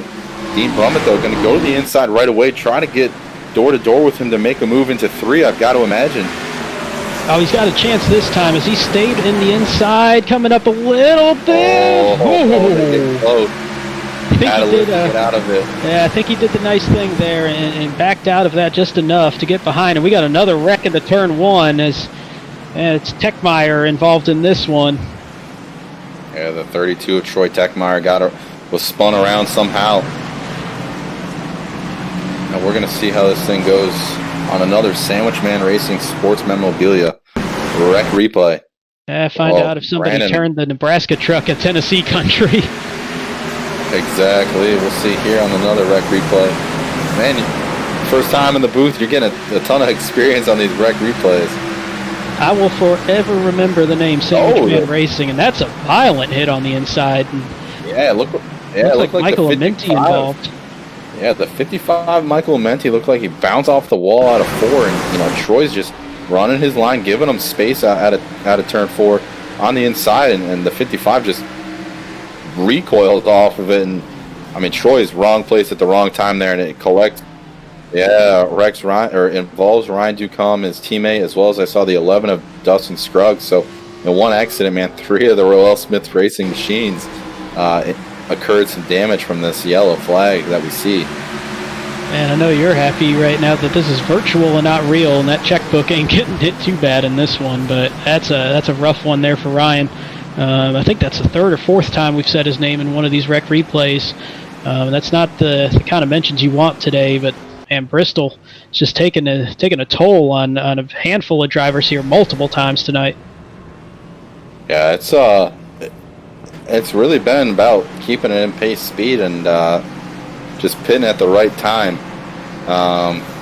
Because honestly, Nick Gowan was able to pit, I thought Dean Brumma was about to come down pit lane. I was going to be screaming, "What are you doing, buddy?" But Nick Gowan, man, it's just kind of crazy, like you said, Brandon. He was involved in an accident. The next yellow comes out, and now he's up front. He's been leading this thing for quite a few laps here, even though, whether it be green or yellow flag laps, I mean, he's got himself in a great position. Yeah, and he's really, it's not just that he's out front and just getting cautions and being able to take advantage of it. He's looked very good out there and holding firm on that outside line, holding off a couple of attacks. You saw Dean about 2 laps into that last restart was doing a good job on trying to get to the inside, and Nick still held him off, and he's in contention to pick up another additional bonus point too for leading the most laps today. And when you're 1 point out, that is a gigantic thing. It definitely is, and that's the thing. You gotta start playing the point strategy if you are one of these drivers that are trying to get into the playoffs. So it might result in a finish maybe a little bit further back than you want, but having those bonus points could really pay off for you as we come down closer here to the playoff race. See, and I like this call here by Nick too. Go back to the outside. It worked. You saw the 98 get the run last time on the inside. If you give him the outside, I think it's going to be hard to hold him off. Even with that little bit of a jump you get on the being able to control the restart, I really like him taking the outside here with the 88. Yeah, it's the right move here for the 88. But right now, man, he's going to have Landon Lacey behind him, so he's going to be under attack from every angle here on this restart from Dean Brumma and Landon Lacey. So this is going to be really exciting to see what Nick Gowan does here now that he's going to have these 2 guys in both lanes behind him. Kind of spun the tires, it seemed like, a little bit getting through the gears, because Dean was able to hold with him a little bit as they came across the line, and Dean's going to get a really, really good run out of 2. I think he's got to send it into 3 to get to his inside even more. But lo and behold, Brandon, the yellow flag is back out. And the truck winner from last night, Andrew Harris, who's also in that modified division with the front just completely gone. And we just can't get 2 laps going, and it's tough to get that run. We keep seeing Dean taking that peak on the inside, but it's just momentum just keeps getting cut off. And Sandwich Man, you're getting a little bit more airtime here for the Sandwich Man Racing Sports Memorabilia Rec Replay. And I caught this, the row 3 was Zachary Taylor. He kind of got checked up on and caught the 85 of Greg Joyner. And everybody just kind of accordion behind, and it looks like Andrew just tried to get a big run out of it, and I don't think that car was still stable. And it looks like he hit Dustin Scruggs in the 11 and just kind of kicked him out to the inside there. It's tough. It's easy to lose that momentum and try to get everything settled in when you're on the inside, and yeah, you can just see it. It just wasn't steady, and just that slight contact when the car is at its lightest coming out of the turn, and something's got to give, and it was the 26 this time. And right now, our leader was stayed out, but Dean Brumma, Landon Lacey, Jovi Sagdiped, Zach Taylor, James Holtzer, a lot of the guys that were in the top 10 going in pits as well. So not a few guys, or quite a few guys coming down pit lane, but some guys staying out. So this is going to be a bold move by some of these guys coming down pit lane with quite a few cars did stay out. So if you're one of those guys that were in the top 10 that just came down pit lane, man, this is you're a little nervous on these restarts with how this thing's gone so far tonight. Yeah, I'd say on the front, the lead lap, it's about half and half of who stayed out and who came in. Obviously, the leader, Nick Gowan, is one of them that stayed out. Nathaniel Mann, I want to say, was running about 8th or 9th at the time of this one, this caution. So he was going to move up to 2nd, but man, this is going to be interesting. Still about 50 laps to go. I would say that you need to plan on at least one green-white checker So this is going to be an interesting strategy call here for Gowan, especially, who has stayed out longer than Brummett's run was. So he's really stretching this one compared. Yeah, and right now with the strategy of pitting right now, we got 3 Bronco cars in the top 3 with Nick Gowan in the 88, Nathaniel Mon in the 84, and Gregory Joyner in the 85. So right now, 3 Bronco cars up front. So that's that's a storyline to keep track of here. Is we still have 46 laps to go. So we'll see if these guys can hang up here the rest of the night, or what's going to happen. But Dean Brummett, man, the first guy that came down pit lane is going to be restarting 19th spot. So he's lost, 17 spots from where he was at. And that's scary, not just because you got to pass 18 cars, but think about where all of our cautions have seemed to happen. It's been outside of the top 10 for, I would say, about 10 or 11 of these 12 cautions. So you're in a real dangerous position there. If you're outside of the top 15 here, yes, there's some cars starting to fall off, but we still got 29 on the lead lap. Still going to be a lot of cautions that can happen there in the back half of this field. And you see right there from Going Dark 420 saying, I really hope I don't see a caution fest in the Cup cars Sunday night. I want to run some green flag laps. So, yeah, I hear you. It's a little nerve-wracking for us on Sunday night. I hope it doesn't turn into this, but with no fast repairs, man, if it's like this, that race is going to have about 3 or 4 cars left at it, when we do get racing.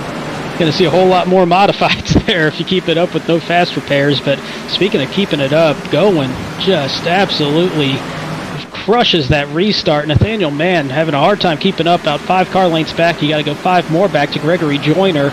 Seeing a little smoke there. Looks like somebody checked up into 1 and 2 as you look out onto the field. But Gowan just continuing to lead this thing and kind of making a fool out of me for thinking that he's stretching this tire run a little too long. Oh, and Justin Boyles and Danny Dow get into it. Oh, this is a huge 1 and 2. Oh, man. I'm looking at 12, 13 cars. Oh, my goodness. Dean Brummett got involved. Danny Dow doing the Joey Logano barrel roll here. This is a rough one that I would say is going to eliminate at least 8 cars from the running, based on how many fast repairs would be left.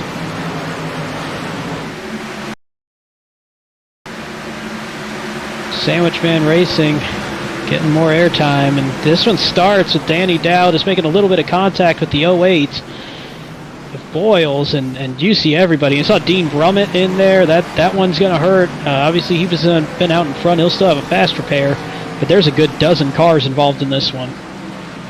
And you see Danny Dow go right to the pits, and he's already left the race. So that's all the 21 car wrote tonight, unfortunately for him. Looks like the 08 of Justin Boyles just kind of, came up in front of him, thinking he had a little bit more time, and Danny had a really, big run on him. And those two just made contact. All of a sudden, they're going around, and the whole field from behind there just collected like a I don't even know, a funnel, a big funnel right there. I mean, it ain't good when you can do one of those Top Gun photo scenes where you're upside down on top of some other vehicle there. But that's a rough ride. You see Jovi Sogiped had nowhere to go in this one. Corey Saucier in that one. And it all just starts because the 08 of Boyles, I think he was just trying to clear himself. Thought he had the space to come up. That outside line is important, and where you wreck there on the outside, you start sliding downhill going into the turn. It just blocked everything. Zachary Taylor got a little damage in that in the 14 as well, it looks like. Just a lot of cars that had nowhere to go. Absolutely, and Jovi Sogiped kind of looked like he had a lot of rear brake in it, so when he jumped on the brakes, it just came out from underneath him like we saw it from another accident. It's a frustrating thing for there, and he kind of clipped the 98 his teammate Dean Brummett that runs in the Cup Series. It kind of almost, I think Dean might have made it through had Jovi, not incidentally clipped him, and I think Jovi would have missed it too because he was starting to spin to the inside, and that's just, with how small this track is, one guy trying to check up, another guy, spinning because he's checking up, and, things are just going to come together, and, bad wreck right there. That was, a ton of cars like we've said already. We're still looking at about, I believe, 26 cars on the lead lap. That's still obviously going to be working out if anybody's doing some repair. I got 28 actually still on the lead lap, which I don't know how we're doing that, but they're still being led by Nick Gowan. And that decision to stay out, we were talking about, if you came in, you put yourself in the back half of the field, you might get into trouble. That was basically 10th on back. Everybody got into trouble. It really does. And up front, man, it's still going to be those 3 Bronco cars, followed with Dustin Scruggs in 4th place from Roell Smith Racing. 5th place is going to be Mike Lepicki from Tank Racing. 6th place, we got Aaron Gerwitz from Rev Racing. The 89 of Brad Williams from Bronco Motorsports in 7th. So we got 4 Bronco cars in the top 7. Daniel Keith in the 23 from R&D Motorsports in 8th. Evan Zimmerman now up in 9th place, who we saw getting involved in some accidents early on. And Rhett Tucker, another Bronco car in 10th. So all 5 Bronco cars are in the top 10 of this thing, and Nick Gowan's going to get this thing going for us again on these restarts. And the 3 Bronco cars pull away, kind of strategically all together there, trying to get away from all this craziness that's been happening. Yeah, I'm not sure if that was a team thing where Gowan decided to take the inside and maybe help out Joyner from maybe helping him stay in that top 3. It worked out great for the 85, but that's a tough one there, taking the inside. It was a little curious, but it worked with the teammates up there. Yeah, Rhett Tucker, that 81 car was 3 wide going into 1, and that looked really, really bad. And we got another yellow. Wayne Rayborn. Wayne Rayborn. David Duke doing a squeeze there. I think Duke avoided that one doing a squeeze at the last second, but we did see a few cars here. We'll try to recap it. And Sandwich Man Racing again on the rec replay. I'll tell you what, it's quite interesting. Sandwich Man is getting a heck of a show. That's a tough break. Air kind of tagged the 8 and around he went. Yeah. Unfortunate for the car. Sorry about that. It looks like Harris just kind of just ran it up. Oh, you see him there. Yeah, he caught the wall going into the turn, and that just unsettled the car, and he never really had control of it. And once he started to get it straightened out, he was already making that contact there with the 8, and Patterson was just along for the ride at that point. Yeah, and a lot of guys there. Wayne Rayborn just unfortunately at the wrong place at the time. Running into the back of the 8 car there is just, that's just how quick it happens in front of you when you're one of these drivers or one of these Xfinity cars. And, it's just, we say it, you blink and all of a sudden there's cars wrecking in front of you. You got nowhere to go.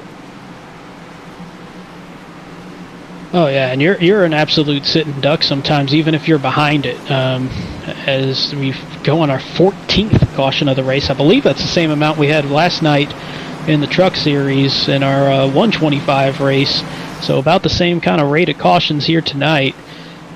Real curious to see what Gowan does inside or outside on this one. Earlier I was kind of saying about how maybe he was trying to help out his teammate in 3rd, which was Joyner at the time. Now it's Nathaniel Mann.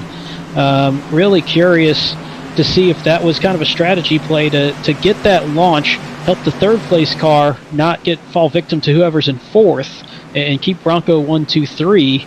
Not sure if they're doing that or if it was just, I want to see how the inside is on tires this old.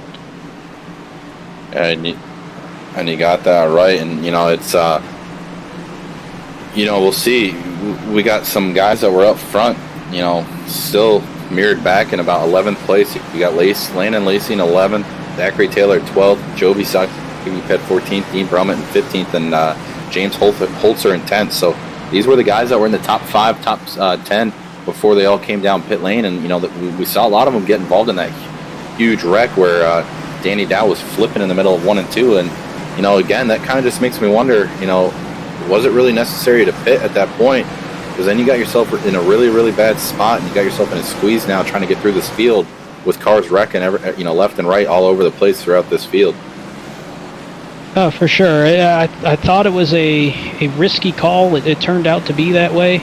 A couple shout-outs I want to give here, though. Aaron Gerwitz, 31 positions gained, up from 36th all the way up to 5th. Michael Lepicki, starting outside there in the 46 Hooters car, has gone up 27 spots himself. Brad Williams from 34th all the way up to 7th. I mean, we've seen some big movers there. There's Brad in the 89. Another one I want to kind of call out there is James Holtzer, who was in that first wreck, had some pretty significant damage all the way back up to 10th. So we get ready to fire him up again.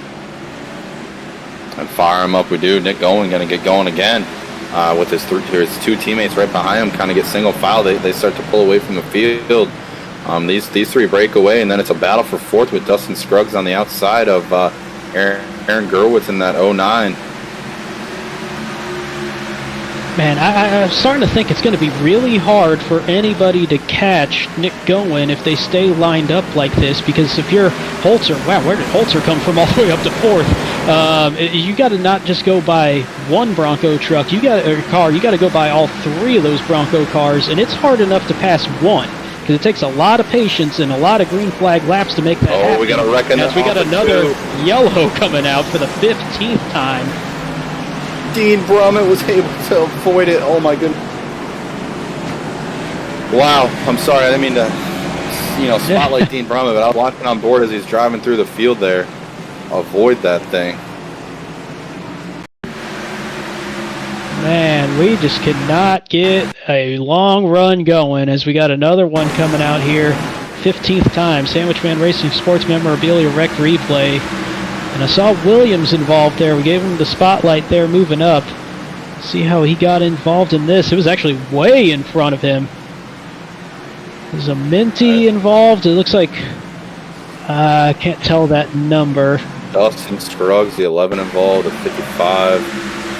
Let's see here. We'll go on board with the 82 of Michael York. Now we'll cut to the 55, who on the outside... Oh, Zach Taylor got into the 11 car, and then in front of Landon Lacey there, and you see these guys check up. Dean Brummett did not hit those cars. I want to see if we can get the production booth to get the cockpit view of the 98 and watch him drive through that, because it was pretty impressive watching it. Here's Michael Amenti's came up. Now we got Dean Brummett. This is just a fantastic job if he does miss everyone. Just parks the car right there behind the 55. Wow. All right, if anybody wants to come in, and clearly we're getting some sponsorship gold for the Rec Replay. If anybody wants to come in and sponsor a close call of the race, we've had a couple of those tonight. Dean Brummett might be one of those that would be a viable candidate on that one. Absolutely, and I know he's got my Cup Series spotter Brian Smith in his ear, the eye in the sky, and Brian does a heck of a job for me in the Cup Series, so I know he's got one heck of a spotter right now. Just walking them through, avoiding that wreck. And that's kind of the luxury of actually having a real spotter as opposed to the iRacing one is, you are able to avoid accidents like this that we've seen, with someone that's actually watching the race. And, it walks you through these accidents.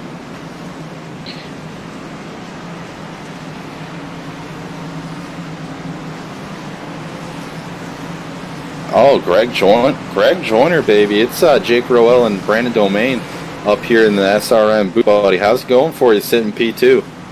Pretty good, man. We're just trying to control this race at this point and try to get all 3 Bronco cars up in this booth later on. Yeah, we see that you guys on these restarts have been having, obviously synchronized starts, pulling away, getting single file, and driving away. You got the 42 of James Holtzer now in 4th. He's been pretty quick, What's it going to take for, a guy to get around all 3 of you? I don't know. I guess fresher tires at this point. I really don't know. I can't even tell you the last time I pitted, so I guess we'll see what happens. I don't know. No really plan, just kind of winging it at this point. Man, all right, buddy. Well, go ahead, Brandon. No, go for it. No, I just wanted to shout out that car looks real good. It looks like Justin Allgaier from Atlanta Motor Speedway, and I know you got the 1 to green, so we'll get you back down to your team so you can get ready for this restart. So we appreciate you jumping up here, Greg. Yeah, thank you. Sorry about that, Brandon. I noticed we were 1 to green, so don't want to hold our drivers up on restarts or anything like that. I did not catch that. Appreciate it as we get ready to go 15th restart, and Once again, 1, 2, 3 for Bronco, but they're going to be side by side. They'll have to get that sorted out pretty quick because Holtzer on the outside. That might be a difference, and somebody might be breaking up the Bronco party. But the 84 does slide we got up. a big wreck down the back stretch. There we go again. Man. 6, 7, 8 cars. Dean Brummett involved in it. The 66 is Sigfield involved. The 33 is Zimmerman. Looks like Olenek is in that. Greg Olenek. Andrew Harris running into a car that stopped on the inside wall there. Or Michael York. Just a ton of cars again. And there is a lot of frustration on the driver chat as Sandwich Man Racing once again with a wreck replay. Yeah, I got to imagine going forward in Speed Racing Network that we are not going to be going back to Bristol with how it's been so far. Yeah, Devin Zimmerman, it looked like. I wonder if we can back. Yeah, let's see if we can back it up and ride along the 33 car and see what happened here. You got the 23 of Daniel Keith in front of him, Greg Olenek to the inside, and 3 wide isn't going to work. And 33 kind of had cars to his inside and outside, and the 31 got into his door, and the rest was history at that point. And 3 wide at Bristol, Brandon, just does not work. No, I mean, I was middle 3 wide last night, and you just, count your blessings that you actually make it through, and that's a hard position to be in. It looked like he was nervous about drifting up a little too much and getting into the outside car and tried to keep it down low, and Olenek kind of moving up at the same time as he was coming down. That's just 3 wide at Bristol. It's hard to pull off. Most of the time it's going to end like that. It just sucks that a lot of cars got caught up in that behind them. Yeah, a lot of guys that were running up front before they came down pit lane, and kind of try to throw a strategy move at this field. But, now we got to move on and go back up front. You see Nick Gowan leading this thing. Gregory Joyner's in second. James Holtzer was able to get around Nathaniel Mon and break up this Bronco Motorsports party. So the 42 car, now they got a different guy here, kind of in third place. So it's going to be interesting to see what this 42 car can do now on one of these restarts with our leaders. Yeah, and that's going to change the strategy, I think, as well, because with the last couple restarts, we've seen Gowan start on the inside. I think this is going to completely cancel out that idea. I think he's got to start on the outside here, because if you start on the inside, suddenly that 42 car can get the jump, because he's going to be following the leader, getting able to control the restart and getting that early edge. I think he's got to start outside so he can get his teammate Nathaniel Mann behind him. Yeah, it definitely does, or else, like you were saying, Brandon, it's just going to invite James Holtzer to get alongside his teammate and get a run into 3 and 4 to make a pass for this lead. And, as a cup driver, when you jump down into these things, you don't have to worry about points or anything like that. You're just trying to go for the win, the street cred of winning a race, as well as, obviously bringing home some money in your pocket. So you don't really think about the points or anything like that. So it's just something to keep an eye out here on these restarts. And we keep being a little baffled at how many cars are still on the lead lap, but that number's starting to dwindle. We're down to 24 on the lead lap. The last row of 12 up there is going to be Devin Zimmerman in 23rd, Dean Brummett in 24th. So that's going to be some tall task to make up ground in 16 laps, and you might only be looking at a handful of green flag laps, so you might have a minute or two to try to pass as many cars as you can back there. And definitely, these laps click off real quick. We will be getting 15 to go this time by, and at 15 seconds a lap, that's barely over 3 minutes. So we'll see here is Nick Gowan and Bronco Motorsports get a heck of a restart, but James Holtzer is going to try to get to the door of the 85. He's going to line up behind him. He's going to clear to the high side and see what he can do here. But we got Zachary Taylor now up in 5th place too, kind of coming back with Jovi Sagipet in 6th. So these were guys that started up front early on in this race trying to make their way back up front. Ooh, that 14 got close to the 84 and trying to make that move. Holtzer going deep onto the inside, and he's going to do a slide job, but we're going to have a crossover trying to make the way back up to 2nd for Joyner, but Holtzer is going to hang on to it, and if he gets that outside, he can close in. Fresh tires, we might have a race on our hands. Yeah, we definitely do, and you got to watch out for that 14 and the 3 car behind him as well. These guys are coming on fresher tires. Nick Gowan's been out there for a while, but he's kind of pulling away from Holtzer. But here we go, the 14. Going to try the slide job on the 85 to the inside in the middle of 1 and 2. 85 is going to get the run off the top, but that's going to open the door for the 3 to make a move on the 14. but they stay single file through 3 and 4. And look at the difference now that Holtzer has gotten in front of the 85. He is starting to pull away pretty significantly. We got a turn as Taylor gets into the 85, excuse me. And no yellow yet. There's not a yellow. Yep, green flag racing though. We got cars in the fence back behind it. We're definitely going to get a yellow now. The 11 and 08 hit each other down the front, and there's the yellow flag. And this got real interesting with the restart in single digits as Holtzer has been on fire and after that last restart. Curious to see how it plays out, but first let's take a look at what happened here on caution 17. Yeah, we are definitely closing into tying the record for most yellow flags in a speed racing network event. So here it was. This is what brought out the yellow. You see the 11 car, Dustin Scruggs, running the low side. You see that 98 of Dean Brummett, Joey Sagipet on the apron, and I think it's just a product of theirs. You know, they were looking to be 4 wide, but then guys got a little bit run, and it's just not enough space for cars to make that work. And unfortunately for the 11 and the 08 of Justin Boyle's going to that inside wall. Yeah, and that started 10 seconds before that.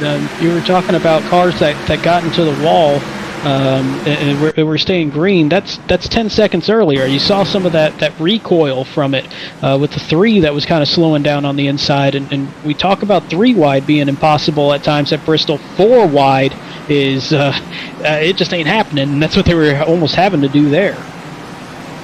Absolutely. 4.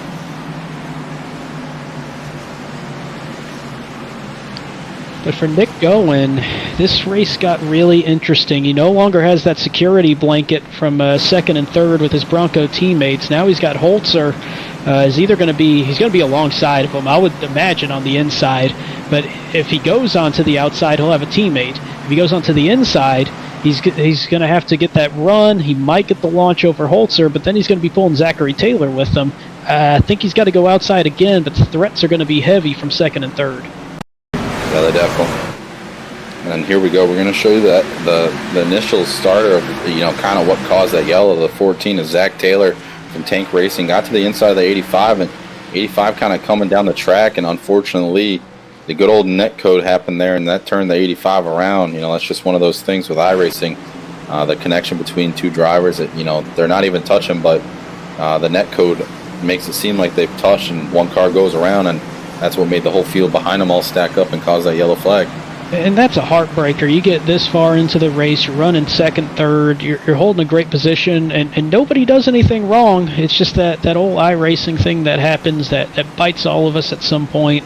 The netcode just thinks they're going to make that contact. It's going to assume that contact's coming, but they're good enough to avoid it, and it just happens where that netcode kind of strikes. And typical Joyner fashion, I mean, he seems to be in the top 10 every single week. Even with that spin, he's still sitting in 10th place. Yeah, it definitely is. He's going to want to try to get a couple spots back on this restart. So Nick Gowan's going to take the high side. Going to lead the 42 to the inside in second. The 14 is Zach Taylor in third place is going to restart on the inside. And Nick Gowan's going to have his teammate Nathaniel Mon in fourth place starting behind him on the outside. So this is what you want if you're that 88 car, because you're going to get the launch, and the 84, your teammate's obviously going to know when you go from being in the same Discord as well as lining up right behind you. But you got to be careful, this 42 and the 14. I mean, they're very aggressive guys, on a short track, so they are willing to send it into one of these corners. So you got to watch out for that if you're the 88 here on this restart. Oh, for sure. I'd definitely be on that Discord screaming. Hopefully this is the last restart. 4-lap shootout. And here we go. Going. Gonna get that run, 42. He almost got a little too close to moving up in that lane a little too early, but I think he did a good job there as he tries to close in, and we got a great one as we come to 3 to go. And huge here comes James Holtzer. Slides it trying to make that move, but unable to hang on. Got into the wall, though. The 88 got into the wall. Here comes the 14 to the inside of the 42. We're going to be coming to 2 laps to green. Yeah, 3 wide down the back. It's not going to work here. I think that's Landon Lacey got into trouble. He keeps it going straight. We're going to stay green. That is a welcome sight for Gowan. We're going to get 2 to green. He's just trying to race back. Oh, the reckoning 1 and 2. That's going to bring the yellow out. Oh, Oh man, inject this race into my veins. This has been exciting with all these restarts. And we're going to have an 18th restart to see if Gowan can do it again.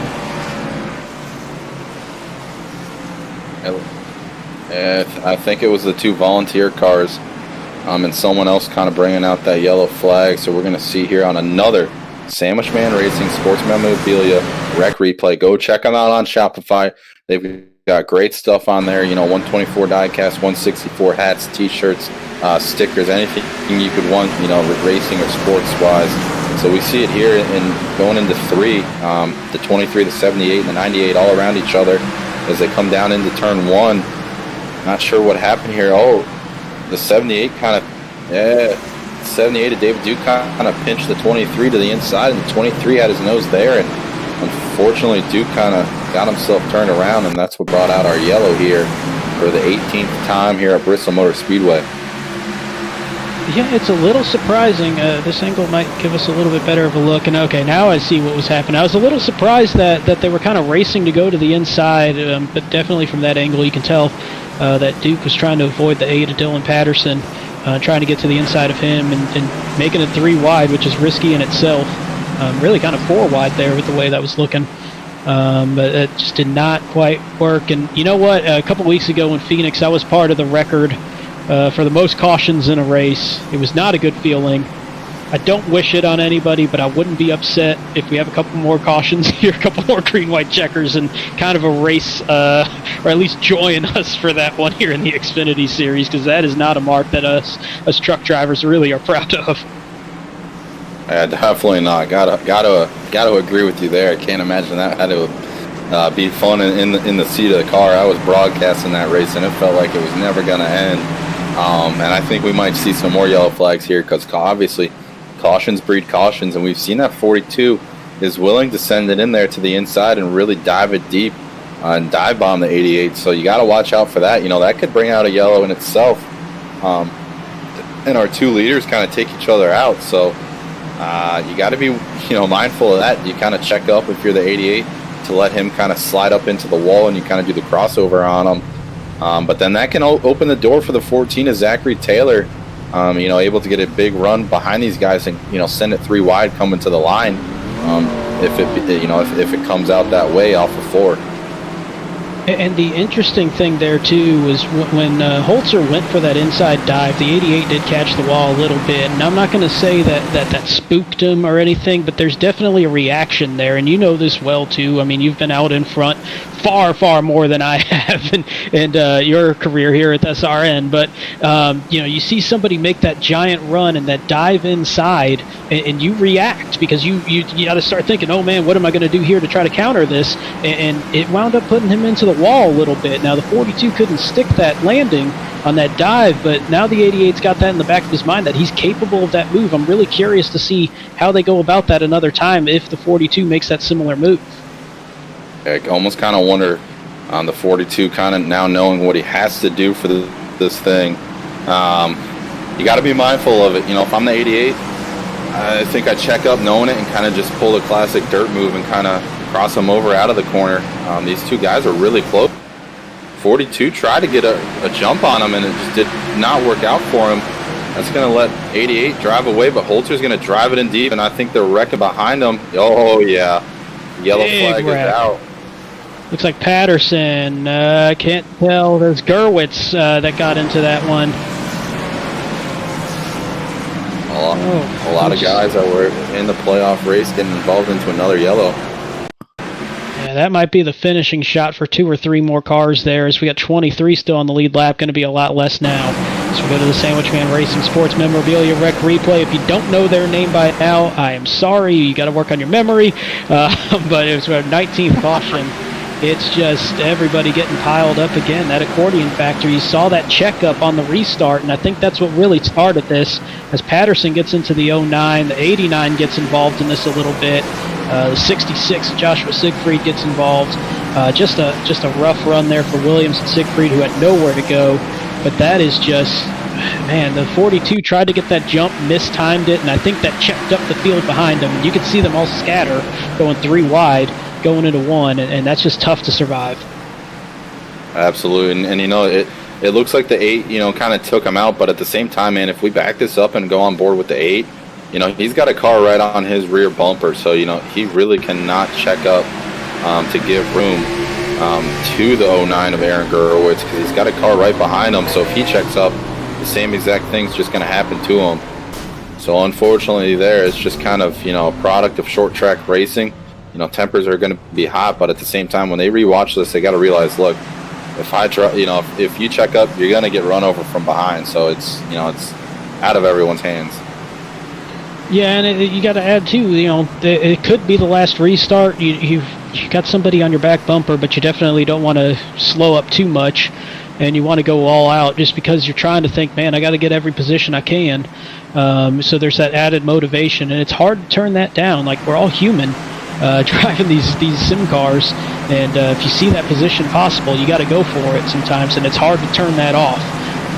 But that one, that's a tough break, and we're going to lose a few more drivers here in this race. Yeah, we definitely are. I mean, it's mind-blowing. We have this many cars on the lead lap at this point in the race with the amount of yellow and wrecks we've had. So I think we're going to see one more yellow, though, Brandon, on this restart. The same kind of action we just saw on that one. I promise I'm not really going to enjoy it, but it would be nice to share the record for the most cautions at 20. But one thing, too, that happened on that last restart, the 88 it had a moment there where it could have gotten a little bit dicey for him. And you almost have to start thinking, if the 42 makes a run, and this is going to be a curious thing with one, maybe two restarts left, is he going to be all out, go for the win if you're Nick Gowan? Or are you going to think, man, if this is a dangerous spot, do I back out and just take second today and think about the points when you're 1 point out of the cut line, as he's going to take the inside. Whoa. And that's going to get his teammate behind him. But now you're going to let the 42 and the 14 to the outside, which is the preferred line. And now the 42 is going to be able to see a lot easier when you go, even though you're going to have your teammate behind you on the inside. This is going to be interesting here. Yeah, exactly. The 81, the 84, and the 85 all lined up behind the 88. So this is going to be a restart right here, Brandon. I'm thinking he's thinking the security blanket play will get the 81 behind him if he can pull him in front of the 42, but that is a risky play as good as the 42's been on restarts. Absolutely, and there we go. The 42 hangs tough. He's even with him at his door. This is trouble. Shaping up. He's not going to be able to clear him. The 42 is going to go for the crossover, and that's going to give him a big run down the back. I think we're going to see this 42 really send it. Going to get the 88 into the wall. That's what I was talking about. Back it out. The Rhett Tucker is going to take the lead on the white flag. Zach Taylor right behind him in second place. Kind of messed up in 1 and 2. So Holtzer to the inside of the 14 car now. We might not see some more damage. Yeah, Rhett Tucker. 14, Zach Taylor P2, man, big wreck across the line. Huge wreck going into 1, but it's over now, and we've got David Duke almost going over. But what a win for Rhett Tucker, and man, that inside start for Gowan didn't work for him, but it definitely worked for his teammate, as Tucker got into a great position to pick up his second win of the year.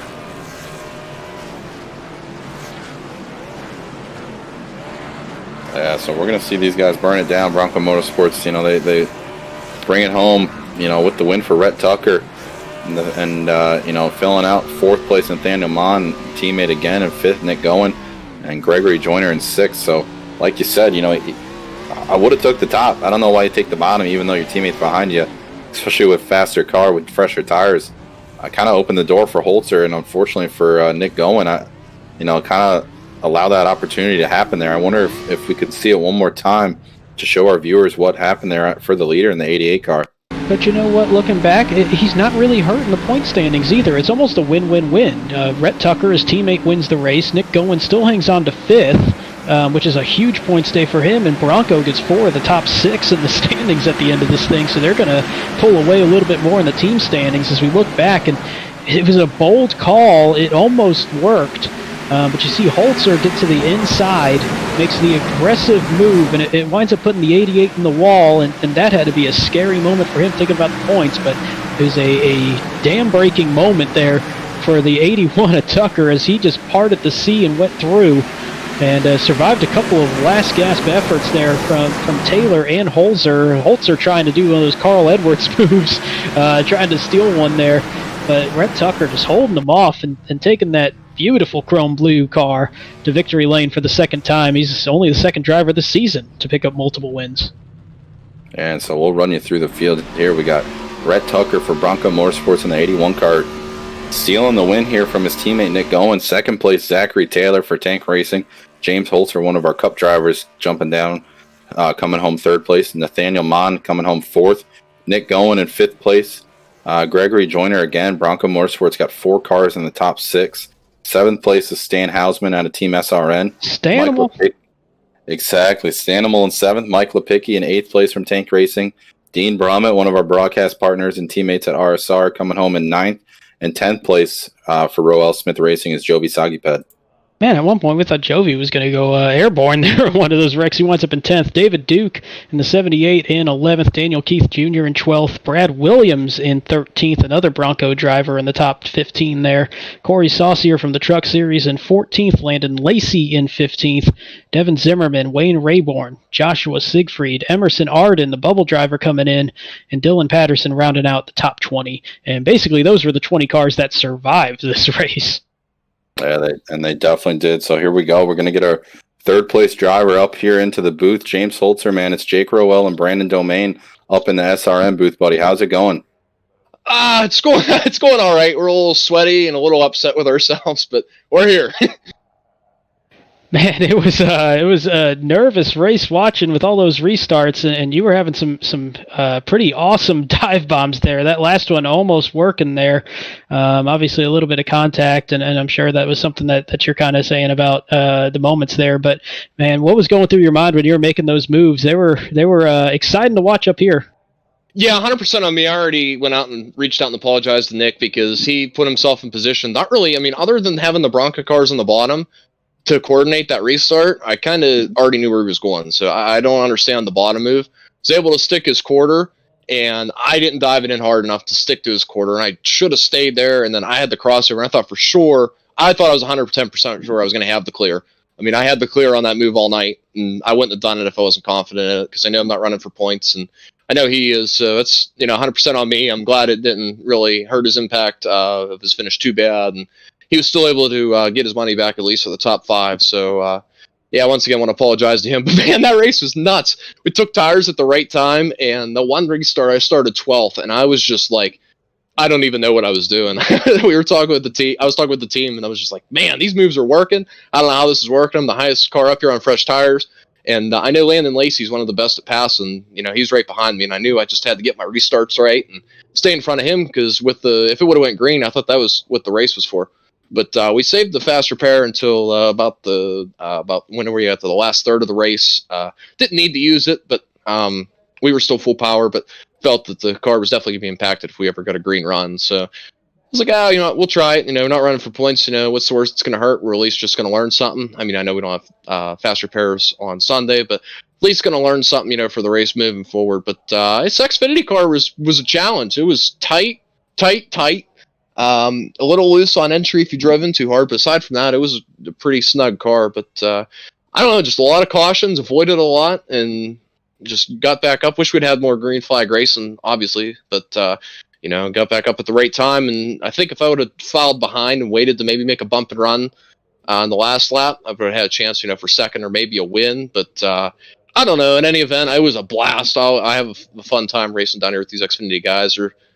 Every single one of them has a chance to win every week, and that's what I like about this league. It's depth from everywhere, from cup, trucks, and in between. It was a blast. Definitely, man. And I got to ask you, James. Obviously, we run together in the Cup Series, so do you take anything and learn anything moving forward for Sunday night's race?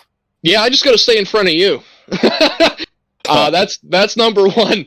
You've been killing it, man, like every week, and it's fantastic. You've been on a really good run, and I know you and I both had really consistent seasons. So I think for both of us, it's just gonna be about sticking clean. I think track position is huge, but at the same time, with no fast repairs, I don't know if hanging in the back and kind of letting them kind of kill themselves off, and then once it comes to the end, then time to fight, or I really don't know what the strategy is because, I mean, I don't know how many cautions we had. I'll have to look and see, but I mean, I know it was a lot. I'll look and see here. On I my believe 19 cautions. Yeah, 19 yellows tonight. 97 laps. So just about half the race was run under caution, which is unfortunate. But I was kind of expected, especially once the cautions stack up more and more, the anticipation comes up because the end of the race is coming. So, you're making moves that, you probably wouldn't have, early on. And it's kind of like the incident with Gowan. Like I said, I 11 out of 10 times I thought I had that move clear, and I was about, I don't know, maybe 6 inches from having the bumper clear. Just unfortunate that it impacted his night. And it was really weird too, is whenever the race winner passed me, it was super weird. We were like a car length off of each other, but we made car contact. So I don't know what the heck that was about. I know I have some storms here, and I was blinking. That was a battle enough in the race. I was starting to blink when I was up in front. And I was just trying to let people go, and it's just really hard to do that here. But told race control to give me an EOL if it persisted, and it held off at the right time, and I was able to bring it home P3. Definitely. Well, a heck of a job bringing it home P3, buddy. And we'll see you out there Sunday night. But before we let you go, is there anyone you'd like to thank? Yeah, absolutely, Jake. Want to thank you guys in the booth. Sean, Tripp, everyone up there for making a fantastic league. I have a blast running with this league, and I'm so glad that I made the night open on Sundays to race in this league, because it's a great opportunity to improve your skills and race with some of the best and most respectful drivers. I know this race might not have looked like it, but Bristol, it's just Bristol, baby, But we also want to thank Dirty Racing Podcast and Extreme Sim Racing for being on the car, and look forward to the Cup race on Sunday, and hopefully we can have some similar results. Absolutely, Holtzer. Well, we'll get you back down to your team, buddy. We'll see you out there Sunday night, and have a great rest of your night. Thanks, Jake.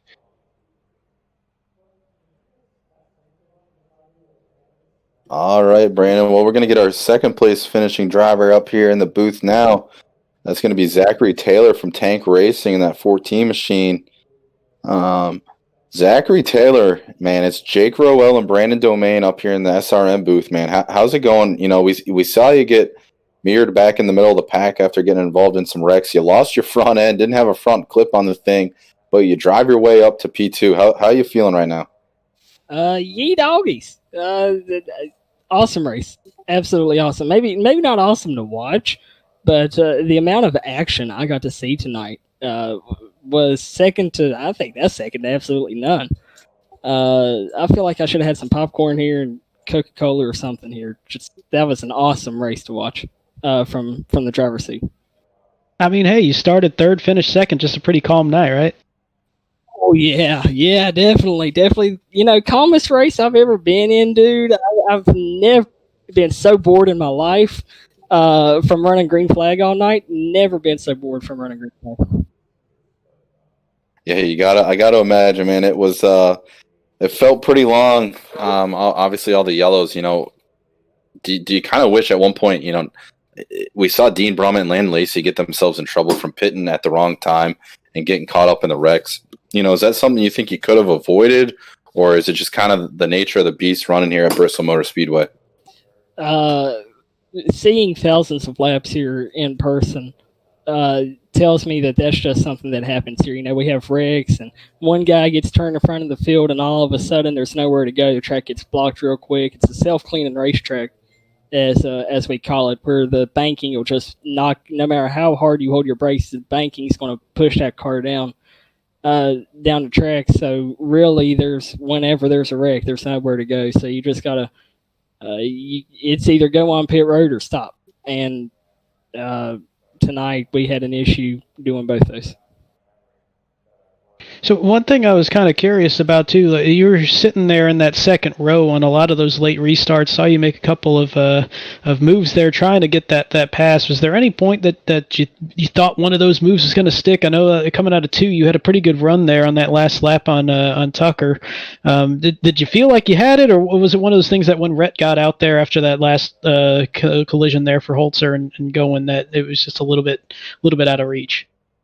No, Red drove an amazing race tonight. Definitely one of the fastest cars. He was easily one of the fastest cars tonight. And I don't think that I had anything for him there on the last couple laps. Maybe if we had 5 or 6 laps, I could maybe give him a bump and run or something. But there wasn't no way I was going to get him after he got out front the way he did.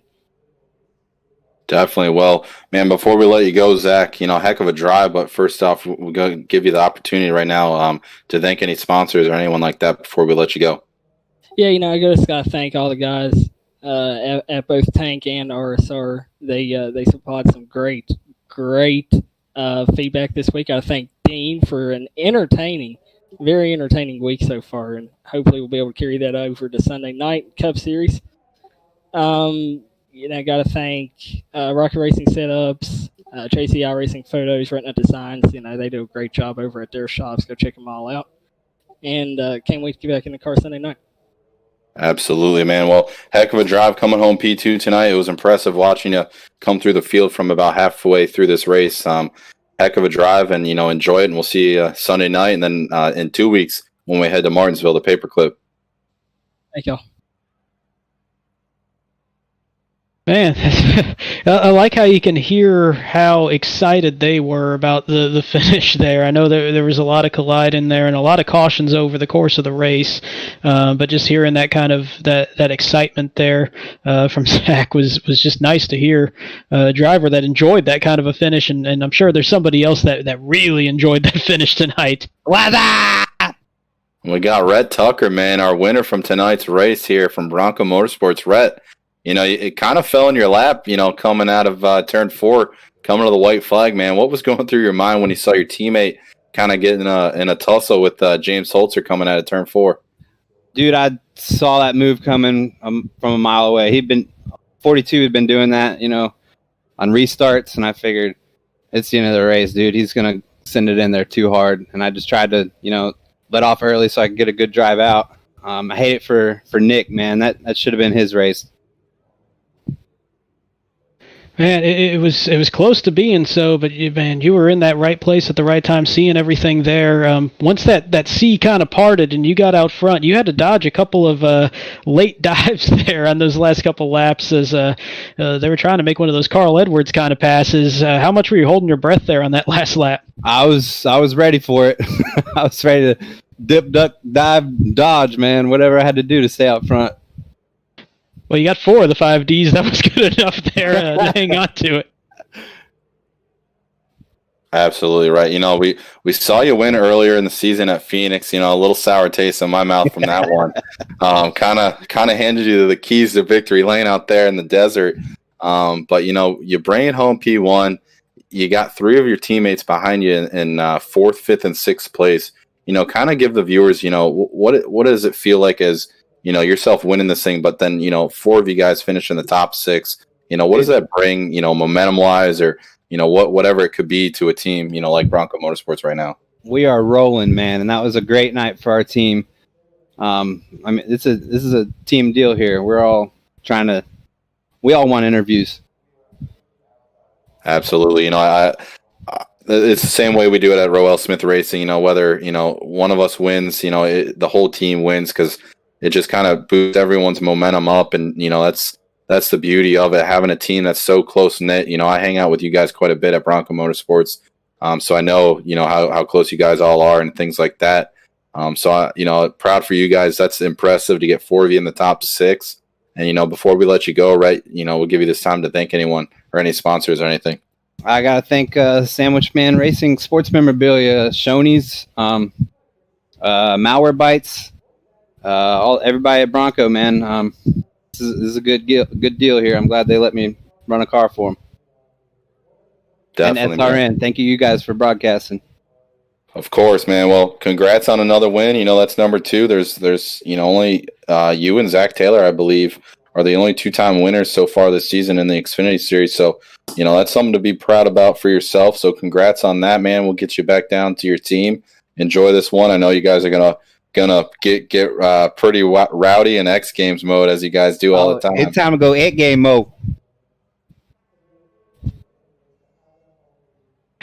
Well, congrats to Rhett Tucker, and man, that's an impressive showing there for those Bronco guys with 2 races left until the playoffs. Absolutely, and you see right now on your screen, this is where our Xfinity Series is going to go in 2 weeks from now, Thursday, April 8th at 9 p.m. Central, 10 p.m. Eastern Standard Time. we're going to be heading to the Paperclip Martinsville Raceway for the Clippy 150. This might age some people that are, in our league or some of our viewers. That is Clippy from Microsoft Word from back in the day. So, Brandon, I'm not going to lie. I think it's going to be the same type of race in 2 weeks when we get out to Martinsville for the Paperclip. It's just going to be another tough animal to conquer. It's just going to be a grind like we saw here tonight for our drivers. And I said it earlier, it's a 3-part act getting into the playoffs. And yes, there's going to be that off week, a little Easter break as we follow the Cup Series schedule. Maybe that'll cool some emotions down. But there's going to be a lot of people that are hot coming out of this race. And oh look, there's another chance to get some retribution. Really, if somebody did you wrong here at Bristol, you got another short track next week, and then one after that at Richmond. I'm really curious to see how that plays out. Likewise, and then for our next broadcast, it's going to be Sunday night. This Sunday, March 28th, 8:30 p.m. Central, 9:30 p.m. Eastern Standard Time. It's going to be the Rocky Top 200 back here at Bristol Motor Speedway for the Speed Racing Network's Cup Series race. Brandon, it's going to be pretty interesting Sunday night out on the track, especially with no fast repairs like the Truck Series that you're in or the Xfinity Series tonight, where they have 2 fast repairs and 1 fast repair. We don't have any. So if we get 19 yells, man, I think it's going to be a 3-car race. I can't imagine there's going to be a lot of guys, at the end of that thing. Well, we had 14 in the Truck Series, 19 tonight. I'll go ahead and say the over-under will be set at 15 for y'all on Sunday, and hopefully y'all get the under. I know. It kind of makes me wonder, though. We saw Phoenix, you guys had 19 cautions in the Truck Series, and then I believe the Xfinity that we had like 12 or 13. I'm not sure how many it really was for our Xfinity race Thursday at Phoenix a couple weeks back. But then, for us in the Cup Series, we actually only had 5 or 6, if I remember correctly. So, maybe we'll see the same thing, but I don't know. It's hard to say with Bristol. It's a different, there's a reason it's called the last Colosseum. Oh, yeah, and those fast repairs are a huge difference. It does make you drive a lot more cautious. Hopefully y'all have a much, much cleaner race than we've seen the past 2 nights here at Bristol. But Bristol being Bristol, you never know. But best of luck to you and everybody else going on Sunday night.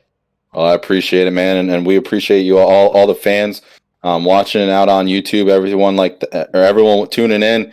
We had a blast up in the booth tonight for the Rocky Top 150, but we will see you on Sunday night for the Rocky Top 200. I'm Jake Roell here with my broadcast partner for the first time, Brandon Domingue. He did one heck of a job, and we just want to remind everyone, man, just go faster from Speed Racing Network.